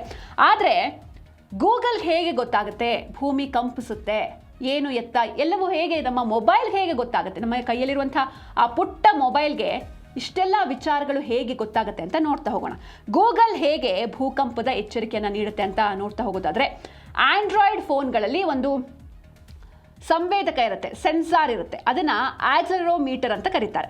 ಇದರ ಮೂಲಕ ಕಂಪನ ಗೊತ್ತಾಗುತ್ತೆ. ಒಂದೇ ಪ್ರದೇಶದಲ್ಲಿ ಸಾವಿರಾರು ಫೋನ್ಗಳು ಒಂದೇ ಸಮಯದಲ್ಲಿ ಅಸಹಜವಾಗಿ ವೈಬ್ರೇಟ್ ಆಗುತ್ತೆ. ಆಗ ಗೊತ್ತಾಗುತ್ತೆ ಓಕೆ ಅಲ್ಲೇನೋ ಒಂದು ಅಸಹಜ ಪ್ರಕ್ರಿಯೆ ನಡೀತಾ ಇದೆ, ಪ್ರಕೃತಿಯ ವಿಕೋಪ ಅಂತ. ಆ ಮಾಹಿತಿ ಗೂಗಲ್ನ ಸರ್ವರ್ಗೆ ರವಾನೆಯಾಗಿ ಗೂಗಲ್ ಮಾಹಿತಿಯನ್ನು ಪಡೆದ ನಂತರ ನೋಟಿಫಿಕೇಶನ್ನ ಯೂಸರ್ಸ್ಗೆ ಕಳಿಸುತ್ತೆ. ಭೂಕಂಪದ ತೀವ್ರತೆ ಮತ್ತು ದಿಕ್ಕನ್ನು ಅಂದಾಜಿಸಿ ಮೊಬೈಲ್ ಮೂಲಕ ಒಂದು ಅಲರ್ಟ್ ನೋಟಿಫಿಕೇಶನ್ ಯೂಸರ್ಸ್ಗೆ ತಲುಪುತ್ತೆ. ಕೆಲವರಿಗೆ 5-10 ಸೆಕೆಂಡ್ಗಳಲ್ಲಿ ತಲುಪುತ್ತೆ, ಅಥವಾ ಇನ್ನೂ ಕೆಲವರಿಗೆ 20ರಿಂದ 60 ಸೆಕೆಂಡುಗಳವರೆಗೆ ಮುನ್ನೆಚ್ಚರಿಕೆ ಸಿಗಬಹುದು. ಬಟ್ 5, 10, 20, 60 ಅಂದರೆ ಅಷ್ಟು ಕಡಿಮೆ ಟೈಮಲ್ಲಿ ಜನರು ಏನೂ ಮಾಡೋದಕ್ಕೆ ಸಾಧ್ಯ ಆಗೋದಿಲ್ಲ. ಆದರೆ ಈ ಆಕ್ಸೆಲರೋಮೀಟರ್ ನಾನೇನು ಹೇಳಿದೆ, ಹಾಗಾದರೆ ಏನು? It is a sensor. ಮುಖ್ಯವಾಗಿ ಇದನ್ನು ಸೆನ್ಸಾರ್ ಅಂತ ಕರಿತೀವಿ. ಫೋನ್ನಲ್ಲಿ ಇದು ಯಾವ ರೀತಿ ವರ್ಕ್ ಆಗುತ್ತೆ ಅಂದರೆ, ಫಾರ್ ಎಕ್ಸಾಂಪಲ್ ಈಗ ಎಲ್ಲರೂ ಕೂಡ ಮೊಬೈಲ್ ಇದೆ, ನನ್ನ ಹತ್ರನೂ ಮೊಬೈಲ್ ಫೋನ್ ಇರುತ್ತೆ, ನಿಮ್ಮ ಹತ್ರನೂ ಇರುತ್ತೆ, ಇದರಲ್ಲೂ ಕೂಡ ನಿಮ್ಮ ಆಕ್ಸೆಲರೋಮೀಟರ್ ಇರುತ್ತೆ. ನೀವು ಮೊಬೈಲ್ನಲ್ಲಿ ನೋಡುವಂತಹ ಹಲವು ಫೀಚರ್ಗಳು ಈ ಸೆನ್ಸಾರ್ನಿಂದಲೇ ಕೆಲಸ ಮಾಡುತ್ತೆ. ಪ್ರಮುಖವಾಗಿ ಸ್ಕ್ರೀನ್ ರೊಟೇಷನ್, ಈ ಆಟೋ ರೊಟೇಷನ್. ಈಗ ನೀವು ಒಂದು ಮೂವಿ ನೋಡ್ತಿರ್ತೀರ, ಸೀರೀಸ್ ನೋಡ್ತಾ ಇರ್ತೀರ, ಫಸ್ಟ್ ಅದನ್ನ ಹೀಗೆ ಉದ್ದ ಹಿಡಿದ್ರೆ ಅದನ್ನು ಪೋರ್ಟ್ರೇಟ್ ಮೋಡ್ ಅಂತ ಕರಿತೀವಿ, ಲಂಬವಾಗಿ ಹಿಡಿದ್ರೆ ಅದು ಪೋರ್ಟ್ರೇಟ್. ಅದರ ನೀವು ಲ್ಯಾಂಡ್ಸ್ಕೇಪ್ ಅಂದರೆ ಅಡ್ಡ ಹಿಂಗೆ ತಿರುಗಿಸಿದ್ರೆ ಅದು ಲ್ಯಾಂಡ್ಸ್ಕೇಪ್ ಆಗುತ್ತೆ. ಆಗ ನೀವು ಜಸ್ಟ್ ಸ್ಟ್ರೇಟ್ ಹಿಡಿದ್ರೆ ಸ್ಟ್ರೇಟ್ ಆಗಿ ಸ್ಕ್ರೀನ್ ಕಾಣಿಸುತ್ತೆ, ಮಲಗಿಸಿದ್ರೆ ಈ ಥರ ಅಡ್ಡ ಆಗಿ ಸ್ಕ್ರೀನ್ ಕಾಣಿಸುತ್ತೆ. ಇದು ಯಾಕಂದರೆ ಇದು ಸ್ಕ್ರೀನ್ ತಾನಾಗಿಯೇ ಚೇಂಜ್ ಆಗುತ್ತೆ. That is because of this accelerometer. ಹಾಗೆ ಇನ್ನೊಂದು ಸ್ಟೆಪ್ ಕೌಂಟರ್ ಅಂದರೆ ಪೆಡೋಮೀಟರ್ ಅಂತ ಹೇಳ್ತೀವಿ. ಈಗಂತೂ ಎಲ್ಲರೂ ಕೂಡ ಫಿಟ್ನೆಸ್ ಕಾನ್ಷಿಯಸ್ ಆಗಿರ್ತಾರೆ. ಹೀಗಾಗಿ ನಾವು ಎಷ್ಟು ಸ್ಟೆಪ್ಸ್ನ ಇಡ್ತೀವಿ, ಎಷ್ಟು ದೂರ ಓಡ್ತೀವಿ, ಸ್ಟೆಪ್ ಕೌಂಟ್ಸ್ನ ಪ್ರತಿಯೊಬ್ಬರು ವಾಚಲ್ಲಿ ಕೆಲವರು ನೋಡ್ಕೊಂಡ್ರೆ ಇನ್ನು ಕೆಲವರು ಮೊಬೈಲಲ್ಲಿ ನೋಡ್ಕೊತಾರೆ. ಎಷ್ಟು ಹೆಜ್ಜೆಗಳನ್ನು ಇಟ್ಟಿದ್ದೀರಿ ಅಂತ ಲೆಕ್ಕ ಹಾಕೋದಕ್ಕೆ ಇದು ಫೋನ್ನ ಮೂವ್ಮೆಂಟ್ನ ಅಂದಾಜು ಮಾಡುತ್ತೆ. ನಿಮ್ಮ ಫೋನು ನಿಮ್ಮ ಜೊತೆ ಮೂವ್ ಆಗ್ತಾ ಇರುತ್ತಲ್ವಾ, ಹೀಗಾಗಿ ಅದ್ರ ಥ್ರೂ ಸ್ಟೆಪ್ಸ್ ಕೌಂಟ್ ಆಗುತ್ತೆ.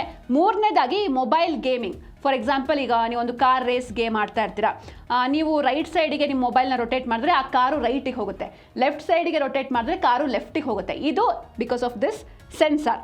ಜೊತೆಗೆ ಇದು ಮೊಬೈಲಲ್ಲಿ ಆಯಿತು. ಇನ್ನು ಕಾರ್ಗಳಲ್ಲಿ ಏರ್ ಬ್ಯಾಗ್ ವ್ಯವಸ್ಥೆ ಏನಿದೆ ಅದು ಕೂಡ ಈ ಆಕ್ಸಿಲರೋಮೀಟರ್ ಮೇಲೆ ಡಿಪೆಂಡ್ ಆಗಿರುತ್ತೆ. ಹೀಗಾಗಿ ಇವೆಲ್ಲವೂ ಕೂಡ ಈ ಸೆನ್ಸಾರ್ ಅಥವಾ ಸಂವೇದಕ ಏನಿದೆ ಇದರ ಮೇಲೆ ಡಿಪೆಂಡ್ ಆಗಿದೆ. ಹಾಗೆ ಇದು ಭೂಕಂಪನದ ಮುನ್ಸೂಚನೆಯನ್ನು ಕೂಡ ನೀಡುತ್ತೆ. ಇದರ ಜೊತೆಗೆ ಮತ್ತೊಂದು ಪ್ರಮುಖ ವಿಷಯಗಳು ಅಂತಂದರೆ ನಾವು ಈ ಸೆನ್ಸಾರ್ ಯಾವ ರೀತಿ ವರ್ಕ್ ಆಗುತ್ತೆ ಅಂತ ನಾವು ತಿಳ್ಕೊಂಡ್ವಿ. ಹಾಗೆ ಈ ಗೂಗಲ್ ನೀಡುವಂಥ ಎಚ್ಚರಿಕೆ ಯಾವಾಗ ಕೆಲಸ ಮಾಡುತ್ತೆ? ಓಕೆ, ಈಗ ಎಲ್ಲರ ಹತ್ರನೂ ಫೋನ್ ಇದೆ, ಎಲ್ಲರ ಹತ್ರನೂ ಗೂಗಲ್ ಇದೆ ಅಂದರೆ ಅವ್ರು ಆಂಡ್ರಾಯ್ಡ್ ಯೂಸರ್ಸ್ ಅಂತ ಸ್ಪೆಸಿಫೈ ಮಾಡಿ ಹೇಳಿದ್ದಾರೆ. ಬಟ್ ಯಾವಾಗ ಕೆಲಸ ಮಾಡುತ್ತೆ ಅಂತ ನಾವು ತಿಳ್ಕೊಳ್ಬೇಕಾಗತ್ತೆ.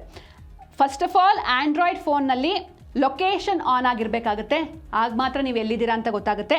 ಹಾಗೆ ಅರ್ಥ್ಕ್ವೇಕ್ ಅಲರ್ಟ್ಸ್ ಆಪ್ಷನ್ನು ಆ್ಯಕ್ಟಿವ್ ಆಗಿರಬೇಕಾಗುತ್ತೆ, ನೀವು ಅದನ್ನು ಆನ್ ಮಾಡಿರಬೇಕು. ಅಲರ್ಟ್ಸ್ ಬರಬೇಕು ಅಂದರೆ ಆನ್ ಮಾಡಬೇಕು. ಈಗ ಯಾವುದೇ ಆ್ಯಪ್ ಹೋದರೂ ಕೂಡ ಎನೇಬಲ್ ನೋಟಿಫಿಕೇಷನ್ ಅಂತ ಬರುತ್ತೆ, ಅದೇ ಥರ ನೀವು ಅರ್ಥ್ಕ್ವೇಕ್ ಅಲರ್ಟ್ಸ್ನು ಕೂಡ ಆ್ಯಕ್ಟಿವ್ ಮಾಡಬೇಕು. ಜೊತೆಗೆ ಇಂಟರ್ನೆಟ್ ಇರಬೇಕು, ಮೊಬೈಲ್ ನೆಟ್ವರ್ಕ್ ಸಂಪರ್ಕ ಆ ಫೋನ್ಗೆ ಇರಬೇಕಾಗತ್ತೆ.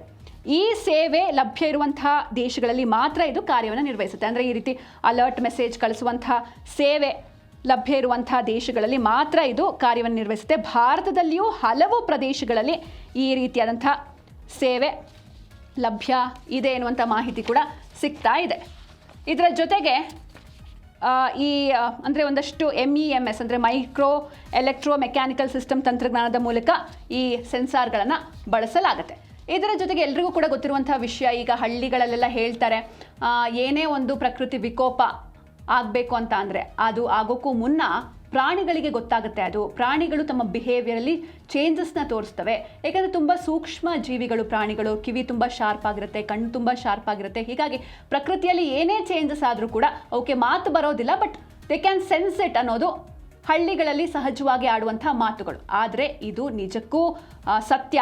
ಭೂಕಂಪದ ಬಗ್ಗೆ ಪ್ರಾಣಿಗಳಿಗೆ ತಿಳಿಯುತ್ತೆ. ಅದು ಹೇಗೆ ತಿಳಿಯುತ್ತೆ ಅಂತ ನೋಡ್ತಾ ಹೋಗೋಣ. ಮೊದಲನೇದಾಗಿ ಭೂಕಂಪ ಆಗಬೇಕು, ಪ್ರಕೃತಿ ವಿಕೋಪ ಆಗಬೇಕು ಅಂತ ಅಂದಾಗ ಪಿ ವೇವ್ಸ್ ಎನ್ನುವಂಥ ಒಂದಷ್ಟು ವೇವ್ಸ್ಗಳು ಕಾಣಿಸ್ಕೊಳ್ಳುತ್ತೆ. ಅದು ಎಕ್ಸ್ಪೀರಿಯನ್ಸ್ ಆಗುತ್ತೆ ಪ್ರಾಣಿಗಳಿಗೆ. ನಾಯಿಗಳು, ಕುದುರೆಗಳು ಮತ್ತು ಕೆಲವು ಇತರ ಪ್ರಾಣಿಗಳು ಈ ಸೂಕ್ಷ್ಮ ಕಂಪನಗಳನ್ನು ಗ್ರಹಿಕೆ ಮಾಡುತ್ತವೆ. ಕಡಿಮೆ ಆವರ್ತನದ ಧ್ವನಿ ಎರಡನೇದಾಗಿ, ಅಂದರೆ ಭೂಕಂಪದ ಮೊದಲು ಒಂದು ರೀತಿ ಲೈಟಾಗಿ ಸೌಂಡ್ ಆಗುತ್ತೆ. ಅದು ಎಲ್ರಿಗೂ ಕೂಡ ಕೇಳಿಸಲ್ಲ, ಮನುಷ್ಯರಿಗೆ ಫಸ್ಟ್ ಆಫ್ ಆಲ್ ಕೇಳಿಸೋದೇ ಇಲ್ಲ ಬಿಡಿ. ಅದಾದಮೇಲೆ ಕೆಲವು ಪ್ರಾಣಿಗಳು ಕೂಡ ಈ ಒಂದು ಶಬ್ದವನ್ನು ಕೇಳಬಲ್ಲವು. ಹಾಗೆ ಭೂಗರ್ಭದಲ್ಲಿ ಬದಲಾವಣೆ ಆಗುತ್ತೆ, ನಮ್ಮ ಅರ್ತ್ ಪ್ರದೇಶದಲ್ಲಿ ಸರ್ಫೇಸಲ್ಲಿ ಬದಲಾವಣೆ ಆಗುತ್ತೆ, ಒಳಗೂ ಕೂಡ ಬದಲಾವಣೆ ಆಗುತ್ತೆ. ವಿದ್ಯುತ್ ಕಾಂತೀಯ ಕ್ಷೇತ್ರಗಳಲ್ಲಿ, ಅಂದರೆ ಈಗ ಎಲೆಕ್ಟ್ರೋ ಮ್ಯಾಗ್ನೆಟಿಕ್ ಫೀಲ್ಡ್ ಅಂತ ಏನು ಕರಿತೀವಿ, ಎಲೆಕ್ಟ್ರಿಕ್ ಫೀಲ್ಡ್, ಮ್ಯಾಗ್ನೆಟಿಕ್ ಫೀಲ್ಡ್ ಅಂತ ಏನು ನಮ್ಮ ಭೂಮಿ ಒಳಗಡೆ ಇದೆ, ಸೈನ್ಸಲ್ಲಿ ಇದೆಲ್ಲವೂ ಕೂಡ ಬರುತ್ತೆ. ಆ ಕ್ಷೇತ್ರಗಳಲ್ಲಿ ಸಣ್ಣ ಸಣ್ಣ ಬದಲಾವಣೆಗಳು ಕೂಡ ಆಗುತ್ತೆ. ಇದರ ಜೊತೆಗೆ ನೀರಿನಲ್ಲೂ ಬದಲಾವಣೆ ಆಗುತ್ತೆ. ಎಸ್ಪೆಷಲಿ ಸುನಾಮಿ ಆ ರೀತಿಯೆಲ್ಲ ಪ್ರಕೃತಿ ವಿಕೋಪ ಕಾಣಿಸ್ಕೊಂಡಾಗ ಪ್ರಮುಖವಾಗಿ ನೀರಿನಲ್ಲೆಲ್ಲ ಬದಲಾವಣೆ ಆಗೋದು ಎಲ್ರಿಗೂ ಕೂಡ ಗೊತ್ತಿರುವಂಥ ವಿಷಯ. ಈ ನೀರಲ್ಲಿ ಬದಲಾವಣೆ ಆದಾಗ ಮೀನುಗಳು ಹಾಗೆ ಉಭಯಚರಗಳು ನೀರಿನ ಒತ್ತಡ ಹಾಗೆ ರಾಸಾಯನಿಕ ಬದಲಾವಣೆಗಳನ್ನು ಗುರುತಿಸುವಂಥ ಸಾಧ್ಯತೆ ಹೆಚ್ಚಾಗಿರುತ್ತೆ. ಮೊದಲನೇದಾಗಿ ಸಾಕಷ್ಟು ಸೂಕ್ಷ್ಮ ಜೀವಿಗಳು, ಪ್ರಾಣಿಗಳು ಮನುಷ್ಯರಿಗಿಂತಲೂ, ಅಂದರೆ ಮನುಷ್ಯರಿಗೆ ಎಷ್ಟೋ ವಿಷಯಗಳು ಗೊತ್ತಾಗೋದಿಲ್ಲ, ಬುದ್ಧಿಜೀವಿ ಅಂತ ಹೇಳ್ಕೊಂಡ್ರೂ ಕೂಡ ಆ ಸೆನ್ಸೆಬಲ್ ಆಗಿ ಅವ್ರು ಇರೋದಿಲ್ಲ. ಬಟ್ ಪ್ರಾಣಿಗಳಿಗೆ ಪ್ರಕೃತಿಯಲ್ಲಿ ಆಗುವಂಥ ವಿಕೋಪಗಳು ಮುಂಚೆನೇ ಗೊತ್ತಾಗುತ್ತೆ. ಅದಕ್ಕೆ ಏನೆಲ್ಲ ಕಾರಣಗಳು ಅಂತಲೂ ಕೂಡ ನಾನು ಹೇಳಿದೆ. ಹಾಗೆ ಕೇವಲ ಕುದುರೆ, ನಾಯಿ, ದನಗಳು ಮಾತ್ರ ಅಲ್ಲ, ಇವನ್ ನೀರಿನಲ್ಲಿರುವಂತಹ ಮೀನುಗಳು, ಜಲಚರಗಳಿಗೂ ಕೂಡ ಈ ಪ್ರಕೃತಿಯ ವಿಕೋಪ ಮುಂಚೆನೆ ಸೆನ್ಸ್ ಆಗುತ್ತೆ. ಈಗ ಜಿ ಕನ್ನಡ ನ್ಯೂಸ್ DNA 4ನೇ ಸ್ಟೋರಿಯನ್ನ ನೋಡ್ತಾ ಹೋಗೋಣ. ರಾಮ ಮಂದಿರ ದೇಣಿಗೆ ಅವ್ಯವಹಾರ ವಿಚಾರವಾಗಿ ಕುರಿತಂತಹ ಸುದ್ದಿ ಇದು. ಅಂದ್ರೆ ಅಯೋಧ್ಯೆಯಲ್ಲಿರುವಂತಹ ರಾಮ ಮಂದಿರ ಹಿಂದೂಗಳ ಪವಿತ್ರ ಕ್ಷೇತ್ರ. ಅಲ್ಲಿಗೆ ಹರಕೆಯ ರೂಪದಲ್ಲಿ ಸಾಕಷ್ಟು ದೇಣಿಗೆ, ಕೋಟ್ಯಾಂತರ ರೂಪಾಯಿ ದೇಣಿಗೆ ಬಂದಿದೆ. ಆದರೆ ಈ ದೇಣಿಗೆಯನ್ನು ಮಿಸ್ಯೂಸ್ ಮಾಡ್ಕೊಂಡಿದ್ದಾರೆ, ಇದರಲ್ಲಿ ಅವ್ಯವಹಾರ ನಡೆದಿದೆ ಎನ್ನುವಂಥ ಆರೋಪ ಕೇಳಿ ಬರ್ತಾ ಇದೆ. ಈ ಬಗ್ಗೆ ಅಂದರೆ ಎಷ್ಟು ಆದಾಯ ಬಂದಿತ್ತು ಇಲ್ಲಿವರೆಗೂ, ಯಾವ ರೀತಿ ನೀವು ಅದನ್ನು ಖರ್ಚು ಮಾಡಿದ್ದೀರಾ, ದೇವಸ್ಥಾನದ ಉದ್ಧಾರಕ್ಕಾಗಿ, ಜೀರ್ಣೋದ್ಧಾರಕ್ಕಾಗಿ ಏನೆಲ್ಲ ಖರ್ಚು ಮಾಡಿದ್ದೀರಾ, ವಾಪಸ್ ಅದನ್ನು ತೆಗೆದು ದೇವಸ್ಥಾನಕ್ಕೆ ಹಾಕಿದ್ದೀರಾ ಅಥವಾ ಯಾವ ರೀತಿ ಪರ್ಸ್ನಲ್ ಆಗಿ ಅದನ್ನು ಯೂಸ್ ಮಾಡ್ಕೊಂಡಿದ್ದೀರಾ? ಯಾಕಂದರೆ ಆ ಆರೋಪ ಬರ್ತಾ ಇರುವಂಥ ಹಿನ್ನೆಲೆಯಲ್ಲಿ ಒಂದು ರಿಪೋರ್ಟ್ ಕೊಡಿ ಅಂತ ಪ್ರಧಾನಿ ಕಚೇರಿ ಒಂದು ಸೂಚನೆಯನ್ನು ನೀಡಿತ್ತು. ಆದರೆ ಪ್ರಧಾನಿ ಕಚೇರಿಯಿಂದ ಬಂದಂತಹ ಸೂಚನೆಯನ್ನೇ ಶ್ರೀರಾಮ ಜನ್ಮಭೂಮಿ ತೀರ್ಥ ಕ್ಷೇತ್ರ ಟ್ರಸ್ಟ್ ಏನಿದೆ ಅದು ರಿಜೆಕ್ಟ್ ಮಾಡಿದೆ. ಹೇಳ್ತಾ ಇರುವಂಥ ಕಾರಣ ಏನು? SIT ತನಿಖೆ ನಡೀತಾ ಇದೆ. SIT ತನಿಖೆಗೆ ನಾವೇನೆಲ್ಲ ಡಾಕ್ಯುಮೆಂಟ್ಸ್ ಬೇಕೋ ಅದನ್ನು ನಾವು ಕೊಡ್ತಾ ಇದ್ದೀವಿ. ಸೊ ತನಿಖೆಯಲ್ಲೇ ಎಲ್ಲವೂ ಕೂಡ ಬಹಿರಂಗವಾಗಲಿ, ನಾವು ಯಾವುದೇ ಕಾರಣಕ್ಕೂ ಪ್ರಧಾನಿ ಕಚೇರಿಗೆ ನಾವು ಡಾಕ್ಯುಮೆಂಟ್ಸ್ಗಳನ್ನ ಸಬ್ಮಿಟ್ ಮಾಡೋದಿಲ್ಲ ಅಂತ ವಾದವನ್ನು ಮಾಡ್ತಾ ಇದ್ದಾರೆ. ಹಾಗಾದ್ರೆ ನಿಜಕ್ಕೂ ರಾಮ ಮಂದಿರ ದೇಣಿಗೆ ಹಣ ಲೂಟಿ ಆಗಿದೆಯಾ?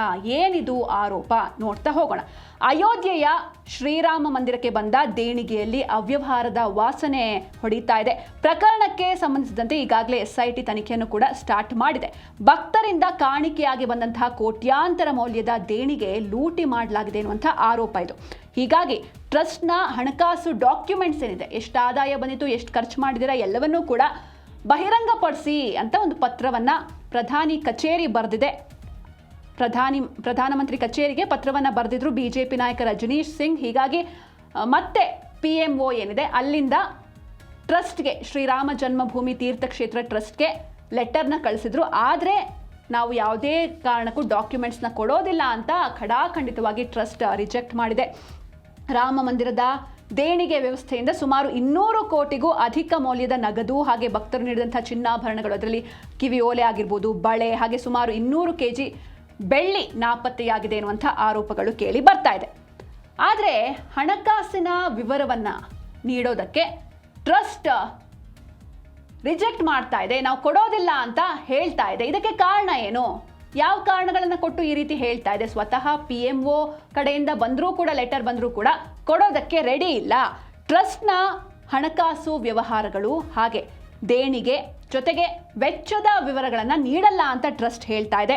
ಪ್ರಧಾನಿ ಕಚೇರಿ ನೀಡಿದ ಸೂಚನೆಗೆ ಶ್ರೀರಾಮ ಜನ್ಮಭೂಮಿ ತೀರ್ಥಕ್ಷೇತ್ರ ಟ್ರಸ್ಟ್ ನಿರಾಕರಿಸ್ತಾ ಇದೆ. ಟ್ರಸ್ಟ್ನ ಹಣಕಾಸು ವಿವರಗಳನ್ನು ನೇರವಾಗಿ ಪ್ರಧಾನಿ ಕಚೇರಿಗೆ ನಾವು ಕಳಿಸೋದಿಲ್ಲ. ನಮ್ಮದು ಸ್ವತಂತ್ರ ಧಾರ್ಮಿಕ ಟ್ರಸ್ಟ್, ಇದು ಕಾರ್ಯ ಚಟುವಟಿಕೆಗಳು ಟ್ರಸ್ಟ್ ಡೀಡ್ ಅಥವಾ ಕಾನೂನುಗಳ ಪ್ರಕಾರ ನಡೆಯುತ್ತೆ. ನೀವು ಕಾನೂನು ಮುಖಾಂತರ ಬಂದರೆ ಮಾತ್ರ ನಾವು ನಿಮಗೆ ಸಬ್ಮಿಟ್ ಮಾಡ್ತೀವಿ. ಸುಮ್ಮನೆ ಪ್ರಧಾನಿ ಕಚೇರಿಯಿಂದ ಲೆಟರ್ ಬಂತು ಅಂತ ಹೇಳಿದ ತಕ್ಷಣ ನಾವು ಸಬ್ಮಿಟ್ ಮಾಡೋದಕ್ಕೆ ಸಾಧ್ಯ ಇಲ್ಲ. ಕಾನೂನಿನ ಥ್ರೂ ಬಂದರೆ ಮಾತ್ರ ಸಬ್ಮಿಟ್ ಮಾಡ್ತೀವಿ ಅನ್ನೋದು ಇವರ ವಾದ. ಟ್ರಸ್ಟ್ ತನ್ನ ಲೆಕ್ಕಪತ್ರಗಳಿಗೆ ನಿಯಮಿತ ಆಡಿಟ್ ನಡೆಯುತ್ತೆ. ಅಗತ್ಯ ಇದ್ರೆ ಸಂಬಂಧಿತ ಕಾನೂನುಬದ್ಧ ಸಂಸ್ಥೆಗಳಿಗೆ ನಾವು ಮಾಹಿತಿಯನ್ನು ನೀಡ್ತೀವಿ. ಈಗ SIT ತನಿಖೆ ನಡೀತಾ ಇದೆ, ಹೀಗಾಗಿ ನಾವು SIT ಅವರಿಗೆ ಮಾಹಿತಿಯನ್ನು ನೀಡ್ತೇವೆ ಹೊರತು ಹೊರಗಡೆ ಅವರಿಗೆ ನಾವು ಯಾವುದೇ ಕಾರಣಕ್ಕೂ ಮಾಹಿತಿಯನ್ನು ನೀಡಲ್ಲ. ಅಂಟಿಲ್ ಆ್ಯಂಡ್ ಅನ್ಲೆಸ್ ನೀವು ಕಾನೂನು ಥ್ರೂ ಬಂದರೆ ಮಾತ್ರ ನಾವು ಮಾಹಿತಿಯನ್ನು ನೀಡ್ತೀವಿ ಅಂತ ಹೇಳ್ತಾ ಇದ್ದಾರೆ. ಹಾಗಾದರೆ ಮೊದಲನೇದಾಗಿ ಈ ಟ್ರಸ್ಟ್ ಈ ರೀತಿ ಹೇಳೋದಕ್ಕೆ ಕಾರಣ ಏನು? ಟ್ರಸ್ಟ್ ನೀಡಿರುವಂಥ ಪ್ರಮುಖ ಕಾರಣಗಳೇನು ಅಂತ ನೋಡ್ತಾ ಹೋಗೋದಾದರೆ, ಇದು ಅಯೋಧ್ಯೆ ರಾಮ ಮಂದಿರ ಟ್ರಸ್ಟ್ ಏನಿದೆ, ಆ ಟ್ರಸ್ಟು ಸ್ವಾಯತ್ತ ಧಾರ್ಮಿಕ ಸಂಸ್ಥೆ ಇದು. ಹೀಗಾಗಿ ಕಾನೂನು ಥ್ರೂ ಅಲ್ಲೇ ಎಲ್ಲವೂ ನಡಿಬೇಕು ಅಂತ ಅವರ ವಾದ. PMOಗೆ ನೇರವಾಗಿ ಹಣಕಾಸು ವರದಿ ಸಲ್ಲಿಸುವಂಥ ಕಾನೂನುಬದ್ಧ ಬಾಧ್ಯತೆ ಇಲ್ಲ ಅಂತ ಹೇಳ್ತಾ ಇದ್ದಾರೆ. ಹಾಗೆ ವಾರ್ಷಿಕ ಲೆಕ್ಕಪತ್ರಗಳಿಗೆ ಆಡಿಟ್ ನಡೆಯುತ್ತೆ. ವಾರ್ಷಿಕವಾಗಿ 1 ವರ್ಷ ಏನೆಲ್ಲ ವ್ಯವಹಾರ ಆಗಿದೆ ಎಲ್ಲವೂ ಕೂಡ ಆಡಿಟ್ ಆಗುತ್ತೆ. ಕಾನೂನಿನ ಪ್ರಕಾರ ಅಧಿಕಾರ ಹೊಂದಿರುವಂತಹ ಸಂಸ್ಥೆ ಏನಾದರೂ ಕೇಳಿದರೆ ನಾವು ಖಂಡಿತವಾಗಿಯೂ ದಾಖಲೆಗಳನ್ನು ನೀಡ್ತೀವಿ. ಆದರೆ ನೇರವಾಗಿ ನಾವು PMOಗೆ ನೇರವಾಗಿ ಯಾವುದೇ ಡಾಕ್ಯುಮೆಂಟ್ಸ್ನ ನಾವು ಸಲ್ಲಿಕೆ ಮಾಡೋದಿಲ್ಲ. PMO ಕೇಳಿದ ಮಾಹಿತಿಯನ್ನು ಟ್ರಸ್ಟ್ ಯಾವ ಕಾನೂನಿನ ಆಧಾರದ ಮೇಲೆ ನೀಡಬೇಕು ಎನ್ನುವಂಥ ಒಂದು ಪ್ರಶ್ನೆಯನ್ನು, ಆಡಳಿತಾತ್ಮಕ ಮತ್ತು ಕಾನೂನು ಸಂಬಂಧಿತ ಪ್ರಶ್ನೆಯನ್ನು ಟ್ರಸ್ಟ್ ಕೇಳ್ತಾ ಇದೆ. ಆದರೆ ಯಾವಾಗ ಈ ರೀತಿ ಆರೋಪ ಬಂತು, ಕಾಣಿಕೆ ಹಣದಲ್ಲಿ ಅಕ್ರಮ ಆಗಿದೆ ಅನ್ನುವಂಥ ಆರೋಪ. ಯಾಕಂದರೆ ಭಕ್ತರು ಸುಮ್ಮನೆ ದೇವರಿಗೆ ಹೋಗಿ ಕಾಣಿಕೆ ಹಾಕಲ್ಲ. ಏನೋ ತಮ್ಮ ವಿಶಸ್ ಇರುತ್ತೆ, ಇಚ್ಛೆ ಇರುತ್ತೆ, ಅದು ಈಡೇರಲಿ ಅಂತ ಹರಕೆಯನ್ನು ಕಟ್ಕೊಂಡಿರ್ತಾರೆ. ಆ ಹರಕೆಯನ್ನು ತೀರಿಸಿರ್ತಾರೆ ಕಷ್ಟಪಟ್ಟು. ದೇವರಿಗೆ ನಾವು ಬೇಡ್ಕೊಂಡಿದ್ದು ದೇವರು ನಮಗೆ ಕೊಟ್ಟಿದ್ದಾನೆ, ಹೀಗಾಗಿ ಹರಕೆ ತೀರ್ಸೋಣ ಅಂತ ಹೋಗಿ ಕೊಟ್ಟಿರುವಂಥ ಆ ಕಾಣಿಕೆಯ ದುಡ್ಡಲ್ಲಿ ಅಥವಾ ಬಂಗಾರ ಬೆಳ್ಳಿ ಏನೇ ಆಗಿರ್ಬೋದು ಅದರಲ್ಲಿ ಅವ್ಯವಹಾರ ನಡೆದಿದೆ. ಇದಕ್ಕೆ ಯೋಗಿ ಗರಂ ಆಗಿದ್ದಾರೆ. ಅಲ್ಲಿರುವಂಥ ಉತ್ತರ ಪ್ರದೇಶದ ಮುಖ್ಯಮಂತ್ರಿಗಳು ಸ್ವತಃ ಅವರೇ ಈ ವಿಚಾರಣೆ ನಡಿಬೇಕು ಅಂತ ಸಾಕಷ್ಟು ಮುತುವರ್ಜಿಯನ್ನು ವಹಿಸ್ತಾ ಇದ್ದಾರೆ.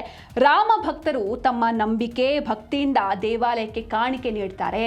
ಆದರೆ ಆ ಹಣದಲ್ಲಿ ಈ ರೀತಿ ಅಕ್ರಮ ನಡೆದಿದ್ರೆ ಯಾರು ಇದಕ್ಕೆ ಕಾರಣಕರ್ತರು, ಅವರನ್ನು ಯಾವುದೇ ಕಾರಣಕ್ಕೂ ಬಿಡೋದಿಲ್ಲ ಅಂತ ಉತ್ತರ ಪ್ರದೇಶದ ಮುಖ್ಯಮಂತ್ರಿ ಯೋಗಿ ಆದಿತ್ಯನಾಥ್ ಎಚ್ಚರಿಕೆಯನ್ನು ನೀಡಿದ್ದಾರೆ. ಸನಾತನ ಧರ್ಮದ ಭಾವನೆಗಳನ್ನು ನೋಯಿಸೋದಕ್ಕೆ ಯಾರಿಗೂ ಕೂಡ ಅವಕಾಶ ನೀಡೋದಿಲ್ಲ.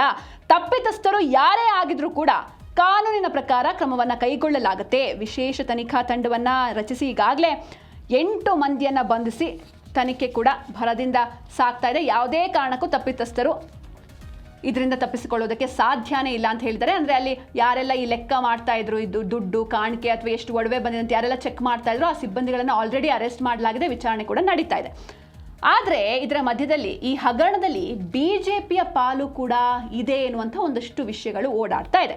ರಾಮ ಮಂದಿರ ಹಗರಣದಲ್ಲಿ ಬಿಜೆಪಿ ಪಾಲಿದೆಯಾ? ಹಾಗಾದ್ರೆ ಶ್ರೀರಾಮ ಮಂದಿರ ನಿರ್ಮಾಣಕ್ಕೆ 4 kg ತೂಕದ ಬೆಳ್ಳಿಯ ಇಟ್ಟಿಗೆಗಳನ್ನು ನೀಡಿದ್ರಂತೆ, ಅದು ಕೂಡ ನಾಪತ್ತೆಯಾಗಿದೆ. ಅಯೋಧ್ಯೆಯ ಶ್ರೀರಾಮ ಮಂದಿರ ನಿರ್ಮಾಣಕ್ಕಾಗಿ ತಮ್ಮ ಪಕ್ಷದ ವತಿಯಿಂದ ದೇಣಿಗೆಯಾಗಿ ನೀಡಲಾಗಿದ್ದಂತಹ 4 kg ತೂಕದ ಬೆಳ್ಳಿಯ ಇಟ್ಟಿಗೆಯು ನಾಪತ್ತೆಯಾಗಿದೆ ಅಂತ ಶಿವಸೇನೆ UBT ಸಂಸದ ಸಂಜಯ್ ರಾವುತ್ ಒಂದು ಗಂಭೀರ ಆರೋಪವನ್ನು ಮಾಡಿದ್ದಾರೆ. ದೇವಸ್ಥಾನಕ್ಕೆ ಬಂದಿರುವಂತಹ ದೇಣಿಗೆಯಲ್ಲಿ ಭಾರೀ ಪ್ರಮಾಣದ ಹಣ ದುರುಪಯೋಗ ಆಗಿದೆ ಅಂತ ಆರೋಪ. ಈಗಾಗಲೇ ತನಿಖೆ ನಡೀತಿರುವಂಥ ಬೆನ್ನಲ್ಲೇ ಸಂಜಯ್ ರಾವುತ್ ಈ ಒಂದು ಆರೋಪವನ್ನು ಮಾಡಿದ್ದು. ಈ ಕುರಿತು ಶ್ರೀರಾಮ ಜನ್ಮ ಭೂಮಿ ತೀರ್ಥ ಕ್ಷೇತ್ರ ಟ್ರಸ್ಟ್ನಿಂದ ಸೂಕ್ತ ಜವಾಬ್ದಾರಿ ಹಾಗೆ ಸಮಗ್ರ ತನಿಖೆ ಆಗಬೇಕು ಎನ್ನುವಂಥ ಒತ್ತಾಯ ಕೇಳಿ ಬರ್ತಾ ಇದೆ. ಒಂದು ಪೋಸ್ಟನ್ನು ಕೂಡ ಅವರು ಎಕ್ಸ್ನಲ್ಲಿ ಹಂಚಿಕೊಂಡಿದ್ದಾರೆ. ಮಂದಿರ ನಿರ್ಮಾಣದ ಸಂದರ್ಭದಲ್ಲಿ ಶಿವಸೇನೆ ಮುಖ್ಯಸ್ಥ ಉದ್ಧವ್ ಠಾಕ್ರೆ ಅವರು ಸಾವಿರಾರು ಶಿವ ಸೈನಿಕರು ಹಾಗೂ ಸಾಧು ಸಂತರ ಸಮ್ಮುಖದಲ್ಲಿ ಬರೋಬ್ಬರಿ 1 ಕೋಟಿ ರೂಪಾಯಿ ನಗದು ಹಣ ಹಾಗೆ ಪವಿತ್ರ ಬೆಳ್ಳಿಯ ಇಟ್ಟಿಗೆಯನ್ನು ದೇವಸ್ಥಾನಕ್ಕೆ ಅರ್ಪಿಸಿದ್ರು ಅಂತ ನೆನಪಿಸ್ಕೊಂಡಿದ್ದಾರೆ. ಆದರೆ ಈ ಬಗ್ಗೆ ಯಾವುದೇ ಮಾಹಿತಿ ಇಲ್ಲ, ಆಡಿಟ್ ನೀಟಾಗಿ ಮಾಡ್ತಾ ಇಲ್ಲ ಅಥವಾ ಏನೋ ಅವರ ಆರೋಪಗಳು, ಇದು ಎಲ್ಲೋ ಅವ್ಯವಹಾರ ಆಗ್ತಾ ಇದೆ, ಮಿಸ್ಯೂಸ್ ಮಾಡ್ಕೊಳ್ತಾ ಇದ್ದಾರೆ. ಈ ದುಡ್ಡನ್ನು ಎಣಿಸುವಂಥ ಸಂದರ್ಭದಲ್ಲಿ ಒಂದಷ್ಟು ಈ ವಿಚಾರ ಕೂಡ ಎಲ್ಲ ಕಡೆ ಸದ್ದು ಮಾಡ್ತಾ ಇದೆ. ಅವರು ದುಡ್ಡು ಎಣಿಸ್ಬೇಕಾದ್ರೆ CC ಕ್ಯಾಮ್ರಾ ಫೂಟೇಜ್ಗಳಿರುತ್ತೆ, ಆ CC ಕ್ಯಾಮ್ರಾ ಫೂಟೇಜ್ಗಳ ಏನಿರುತ್ತೆ ಆ ವಿಡಿಯೋಗಳು ಅದನ್ನೇ ತಿರುಚಿದ್ದಾರೆ ಎನ್ನುವಂಥ ಒಂದಷ್ಟು ಆರೋಪಗಳು ಕೂಡ ಕೇಳಿ ಬರ್ತಾ ಇದೆ. ಈಗ ಆಲ್ರೆಡಿ 8 ಜನರನ್ನು ಅರೆಸ್ಟ್ ಮಾಡಿದೆ, ವಿಚಾರಣೆ ಕೂಡ ನಡೀತಾ ಇದೆ. ಹೀಗಾಗಿ ನಿಜಕ್ಕೂ ಅಕ್ರಮ ನಡೆದಿದ್ಯಾ? ಒಂದು ವೇಳೆ ಅಕ್ರಮ ನಡೆದಿದ್ರೆ ಆರೋಪಿಗಳಿಗೆ ತಕ್ಕ ಶಿಕ್ಷೆ ಆಗಲೇಬೇಕು. ಯಾಕಂದರೆ ಇದು ಭಾರತೀಯರ, ಅದರಲ್ಲೂ ಭಕ್ತರ ನಂಬಿಕೆಯ ಜೊತೆ ಆಡಿರುವಂಥ ಆಟ. ಸೊ ಈಗ ಜಿ ಕನ್ನಡ ನ್ಯೂಸ್ DNA ಕೊನೆಯ ಸುದ್ದಿಯತ್ತ ನೋಡ್ತಾ ಹೋಗೋಣ, ಗಮನ ಹರಿಸೋಣ. ಅಂದರೆ ಮೊದಲನೇದಾಗಿ ಮಳೆಯ ವಿಷಯ. ನಮ್ಮ ರಾಜ್ಯದಲ್ಲಿ ಮಳೆ ಆಗ್ತಾ ಇಲ್ಲ. ಅಂದರೆ ಆಲ್ರೆಡಿ ನಾವು ಜೂನ್ ಎಂಡಿಗೆ ಬಂದಿದ್ದೀವಿ, ಇನ್ನೊಂದು 4 ದಿನ ಆದರೆ ಜೂನ್ ಮುಗ್ದೇ ಹೋಗುತ್ತೆ. ಇಷ್ಟರಲ್ಲಾಗಲೇ ಮಳೆ ಬರಬೇಕಿತ್ತು, ಎಲ್ಲ ನದಿಗಳು ಮೈದುಂಬಿ ಹರಿಬೇಕಿತ್ತು. ಆದರೆ ಬೇರೆ ಕಡೆ ಬಿಡಿ, ಮಲೆನಾಡಲ್ಲಿ ಮಳೆ ಆಗ್ತಾ ಇಲ್ಲ, ಕರಾವಳಿಯಲ್ಲಿ ಮಳೆ ಆಗ್ತಾ ಇಲ್ಲ. ಹೀಗಾಗಿ ಇದು ರೈತರ ಆತಂಕಕ್ಕೆ ಕಾರಣವಾಗ್ತಾ ಇದೆ. ಇದರ ಜೊತೆಗೆ ಸ್ಯಾಟಲೈಟ್ನಿಂದ ಬಂದಂಥ ಒಂದು ಚಿತ್ರ ಬರಗಾಲದ ಮುನ್ಸೂಚನೆಯನ್ನು ನೀಡ್ತಾ ಇದೆ. ಹಾಗೆ ಮಳೆ ಬಗ್ಗೆ ಮೊಹರಂ ಅಜ್ಜ ಒಬ್ಬರು ಭಯಾನಕ ಭವಿಷ್ಯವನ್ನು ನೋಡಿದ್ದಾರೆ. ಹಾಗಾದರೆ ರೈತರು ಎಚ್ಚರಿಕೆಯಿಂದ ಇರಬೇಕಾಗತ್ತೆ. ಬರ ಬರುತ್ತಾ ಎನ್ನುವಂಥ ಪ್ರಶ್ನೆಗಳು ಮೂಡ್ತಾ ಇದೆ. ಭಾರತದಲ್ಲಿ ಮಾನ್ಸೂನ್ ಮಳೆ ಸದ್ಯಕ್ಕಂತೂ ಸ್ವಲ್ಪ ಮಟ್ಟಿಗೆ ಚುರುಕುಗೊಂಡಿದೆ. ಪಶ್ಚಿಮ ಹಾಗೆ ಉತ್ತರ ಭಾರತದ ಭಾಗಗಳಲ್ಲಿ ಮಳೆ ಆಗಿದೆ. ಅಂದರೆ ಒಂದಿಷ್ಟು ದಿನ ಗ್ಯಾಪ್ ಇತ್ತು, ಬಟ್ ಈಗ ಸ್ವಲ್ಪ ಮೋಡ ಕವಿದ ವಾತಾವರಣ, ಅಲ್ಲಲ್ಲಿ ಒಂದು ಸ್ವಲ್ಪ ಮಳೆ ಆಗ್ತಾ ಇದೆ. ದೇಶದ ಪಶ್ಚಿಮ, ಮಧ್ಯ ಹಾಗೂ ಉತ್ತರ ಭಾರತದ ಭಾಗದಲ್ಲಿ ಮಾನ್ಸೂನ್ ಮಳೆ ಶುರುವಾಗಿದೆ. ಜೂನ್ 4ರಿಂದ 42% ಮಳೆಯ ಕೊರತೆ ಅಂತ ಭಾರತದಲ್ಲಿ IMD ಅಲರ್ಟ್ ನೀಡಿದೆ. ಅಂದರೆ ಮಳೆ ಆಗ್ತಾ ಇರ್ಬೋದು, ಬಟ್ ಕಂಪ್ಯಾರಿಸನ್ ಇದೆ ಇಲ್ಲಿ. ಕಂಪ್ಯಾರಿಟಿವ್ಲಿ ಕಳೆದ ವರ್ಷಗಳಿಗೆ ಕಂಪೇರ್ ಮಾಡಿದ್ರೆ ಇದು ಕಮ್ಮಿ ಅಂತ. ಸರಾಸರಿ 118.5 ಮಿಲಿಮೀಟರ್ ಮಳೆ ಆಗ್ತಾ ಇತ್ತು ಅಂದರೆ ಇಷ್ಟರಲ್ಲಿ. ಆದರೆ ಈ ಬಾರಿ ಕೇವಲ 68.5 ಮಿಲಿಮೀಟರ್ ಮಳೆಯಾಗಿದೆ. ಅಂದರೆ ಹಾಫ್ ಡಿಕ್ರೀಸ್ ಆಗಿದೆ. ಇದರಿಂದ ಭಾರತದಾದ್ಯಂತ 42% ಮಳೆಯ ಕೊರತೆ ಎದುರಾಗಿದೆ. ಹಾಗೆ ಇದರ ಜೊತೆಗೆ ಬರಗಾಲದ ಆತಂಕ ಎಲ್ಲ ಕಡೆ ಇದೆ. ಹಾಗೆ ಒಂದು ಸ್ಯಾಟಲೈಟಿಂದ ಮೇಲ್ಗಡೆಯಿಂದ ಒಂದು ಫೋಟೋ ಕೂಡ ಕ್ಯಾಪ್ಚರ್ ಮಾಡಿ ರಿಲೀಸ್ ಮಾಡಲಾಗಿದೆ. ಈ ಫೋಟೋ ಮಳೆಯ ಕಥೆಯನ್ನು ಬಿಚ್ಚಿಟ್ಟಿದೆ, ಸ್ಯಾಟಲೈಟ್ ಚಿತ್ರ. ಹಾಗಾದರೆ ಏನಿದೆ ಆ ಚಿತ್ರದಲ್ಲಿ ಅಂತ ನೋಡ್ತಾ ಹೋಗೋದಾದರೆ, ಕಳೆದ 3 ವಾರಗಳಲ್ಲಿ ನಿಧಾನಗತಿಯಲ್ಲಿ ಹೆಚ್ಚಳವಾಗಿದೆ. ಮಾನ್ಸೂನ್ ಚಟುವಟಿಕೆ ನಿಧಾನ ಆಗ್ತಾ ಇದೆ ಕಂಪ್ಯಾರಿಟಿವ್ಲಿ. ಕಳೆದ 24 ಗಂಟೆಗಳಲ್ಲಿ ಪಶ್ಚಿಮ ಬಂಗಾಳ, ಮಹಾರಾಷ್ಟ್ರ ಹಾಗೆ ಮಧ್ಯಪ್ರದೇಶದಲ್ಲಿ ಮಳೆಯಾಗಿದೆ. ಸುಮಾರು 12 ಸೆಂಟಿಮೀಟರ್ನಿಂದ 20 ಸೆಂಟಿಮೀಟರ್ವರೆಗೂ ಕೂಡ ಭಾರೀ ಮಳೆ ದಾಖಲಾಗಿದೆ. ಗೋವಾ ಆಗಿರ್ಬೋದು, ಅಸ್ಸಾಂ, ತ್ರಿಪುರಾ, ಕರ್ನಾಟಕದ ಕರಾವಳಿ ಹಾಗೆ ದಕ್ಷಿಣ ಒಳನಾಡು ಪ್ರದೇಶದಲ್ಲಿ ಮಳೆಯಾಗಿದೆ. ಹಾಗೂ ತೆಲಂಗಾಣದಲ್ಲಿಯೂ 7ರಿಂದ 11 ಸೆಂಟಿಮೀಟರ್ ಮಳೆಯಾಗಿದೆ. ಇದು ತಾತ್ಕಾಲಿಕವಾದಂಥ ನೆಮ್ಮದಿಯನ್ನು ನೀಡ್ತಾ ಇದೆ. ಆದರೆ ಮಳೆಯ ಕೊರತೆ ಕಂಪೇರ್ ಮಾಡಿದ್ರೆ ಈ ಬಾರಿ ಮಳೆ ಕಮ್ಮಿ ಅಂತ ಹೇಳ್ತಾರೆ. ಮಳೆ ಕೊರತೆ ಎಲ್ಲಿ ಎಷ್ಟು ಅಂತ ನೋಡೋದಾದ್ರೆ, ವಾಯುವ್ಯ ಭಾರತದ ಭಾಗಗಳಲ್ಲಿ 24% ಮಳೆಯ ಕೊರತೆ ಇದೆ. ಮಧ್ಯ ಭಾರತದಲ್ಲಿ 59% ಮಳೆಯ ಕೊರತೆ. ದಕ್ಷಿಣ ಪರ್ಯಾಯ ದ್ವೀಪ ಭಾರತದಲ್ಲಿ 43% ಕಡಿಮೆ ಮಳೆ. ಹಾಗೆ ಪೂರ್ವ ಮತ್ತು ಈಶಾನ್ಯ ಭಾರತದ ಭಾಗದಲ್ಲಿ 40% ಮಳೆಯ ಕೊರತೆ ಎದುರಾಗಿದೆ. ಕರ್ನಾಟಕದಲ್ಲಿ 42% ಮಳೆ ಕೊರತೆ ರೆಕಾರ್ಡ್ ಆಗಿದೆ. ಇನ್ನು ಕರಾವಳಿ ಕರ್ನಾಟಕದಲ್ಲಿ 50% ಹಾಗೆ ಬೆಂಗಳೂರಲ್ಲಿ 25% ಮಳೆಯ ಕೊರತೆ ಎದುರಾಗಿದೆ. ಹಾಗೆ ನಾನು ಸ್ಟಾರ್ಟಿಂಗಲ್ಲೇ ಹೇಳಿದಾಗೆ ಮೊಹರಂ ಸಂದರ್ಭದಲ್ಲಿ ಮೊಹರಂ ಅಜ್ಜ ಒಂದು ಭಯಾನಕ ಭವಿಷ್ಯವನ್ನು ನೋಡ್ತಿದ್ದಾರೆ. ಏನದು ಭವಿಷ್ಯ ಅಂತ ನೋಡ್ತಾ ಹೋದಾದ್ರೆ, ಮೂಡಲ ದೇಶಕ್ಕೆ ಬಡವಲ ದೇಶಕ್ಕೆ ಬರ ಮಾತ್ರ ಬೀಳುತ್ತೆ ಬರ್ಕೋರಿ ಅಂತ ಭವಿಷ್ಯವನ್ನು ನೋಡ್ತಿದ್ದಾರೆ ಅವರ ಭಾಷೆಯಲ್ಲಿ. ಮಳೆ ಸಾಧಾರಣ, ಬೆಳೆ ಕಂಡ್ಲಾ ಮಂಡ್ಲಾ, ಕಾಲ ಮಾತ್ರ ಸುಮಾರು, ಅಂದರೆ ಕೆಟ್ಟದಾಗಿದೆ, ಒಂದು ಕೆಟ್ಟ ಕಾಲ ಬರುತ್ತೆ ಅಂತ ಅವರು ಹೇಳಿದ್ದಾರೆ. ಎಲ್ಲ ಮಳೆ ಎಲ್ಲ ಬೆಳೆನೂ ಕಂಡ್ಲ ಮಂಡ್ಲ ಅಂತ ಭವಿಷ್ಯವನ್ನು ನುಡಿದಿದ್ದಾರೆ. ಬಾದಾಮಿ ತಾಲೂಕಿನ ಹೆಬ್ಬಳ್ಳಿ ಗ್ರಾಮದ ಲಾಲ ಸಾಬವಲಿ ದರ್ಗಾದ ಮೊಹರಂ ಭವಿಷ್ಯ ಇದು. ಅಂದರೆ ಈ ಹಿಂದೆಯೂ ಕೂಡ ರಾಜಕೀಯ ವಿಚಾರವಾಗಿ ಇವರು ಭವಿಷ್ಯವನ್ನು ನುಡಿದಿದ್ರು. ಈ ಕುರ್ಚಿ ಫೈಟ್ ಏನು ನಡೀತಿತ್ತು ಅದು ಕೂಡ ಸತ್ಯ ಆಗಿತ್ತು. ಹಾಗೆ ಈ ಬಾರಿ ಪ್ರತಿ ವರ್ಷವೂ ಕೂಡ ಮೊಹರಂ ಟೈಮ್ನಲ್ಲಿ ಅಜ್ಜನ ಭವಿಷ್ಯವನ್ನು ಕೇಳಬೇಕು ಅಂತಾನೆ ಮುಸ್ಲಿಂ ಸಮುದಾಯದವರು ಕಾಯ್ತಾ ಇರ್ತಾರೆ. ಆದರೆ ಈ ಬಾರಿ ಅಜ್ಜ ಹೇಳಿರುವಂಥ ಭವಿಷ್ಯ ಏನಿದೆ ನಿಜಕ್ಕೂ ಭಯಾನಕ. ಆಲ್ರೆಡಿ ರೈತರು ಕಂಗಾಲಾಗಿ ಹೋಗಿದ್ದಾರೆ. ಆದರೆ ಮುಂದಿನ ದಿನಗಳಲ್ಲಿ ಇನ್ನೂ ಯಾವ ರೀತಿ ಬರಗಾಲ ಅಪ್ಪಳಿಸುತ್ತೆ ನಮ್ಮ ರಾಜ್ಯಕ್ಕೆ ಅಂತ ಕಾದು ನೋಡಬೇಕು. ಇದರೊಂದಿಗೆ ಇವತ್ತಿನ ಜಿ ಕನ್ನಡ ನ್ಯೂಸ್ DNA ಮುಗಿಸೋಣ. ನೋಡ್ತಾ ಇರಿ ಜಿ ಕನ್ನಡ ನ್ಯೂಸ್, ಸತ್ಯವೇ ಸುದ್ದಿಯ ಜೀವಾಳ.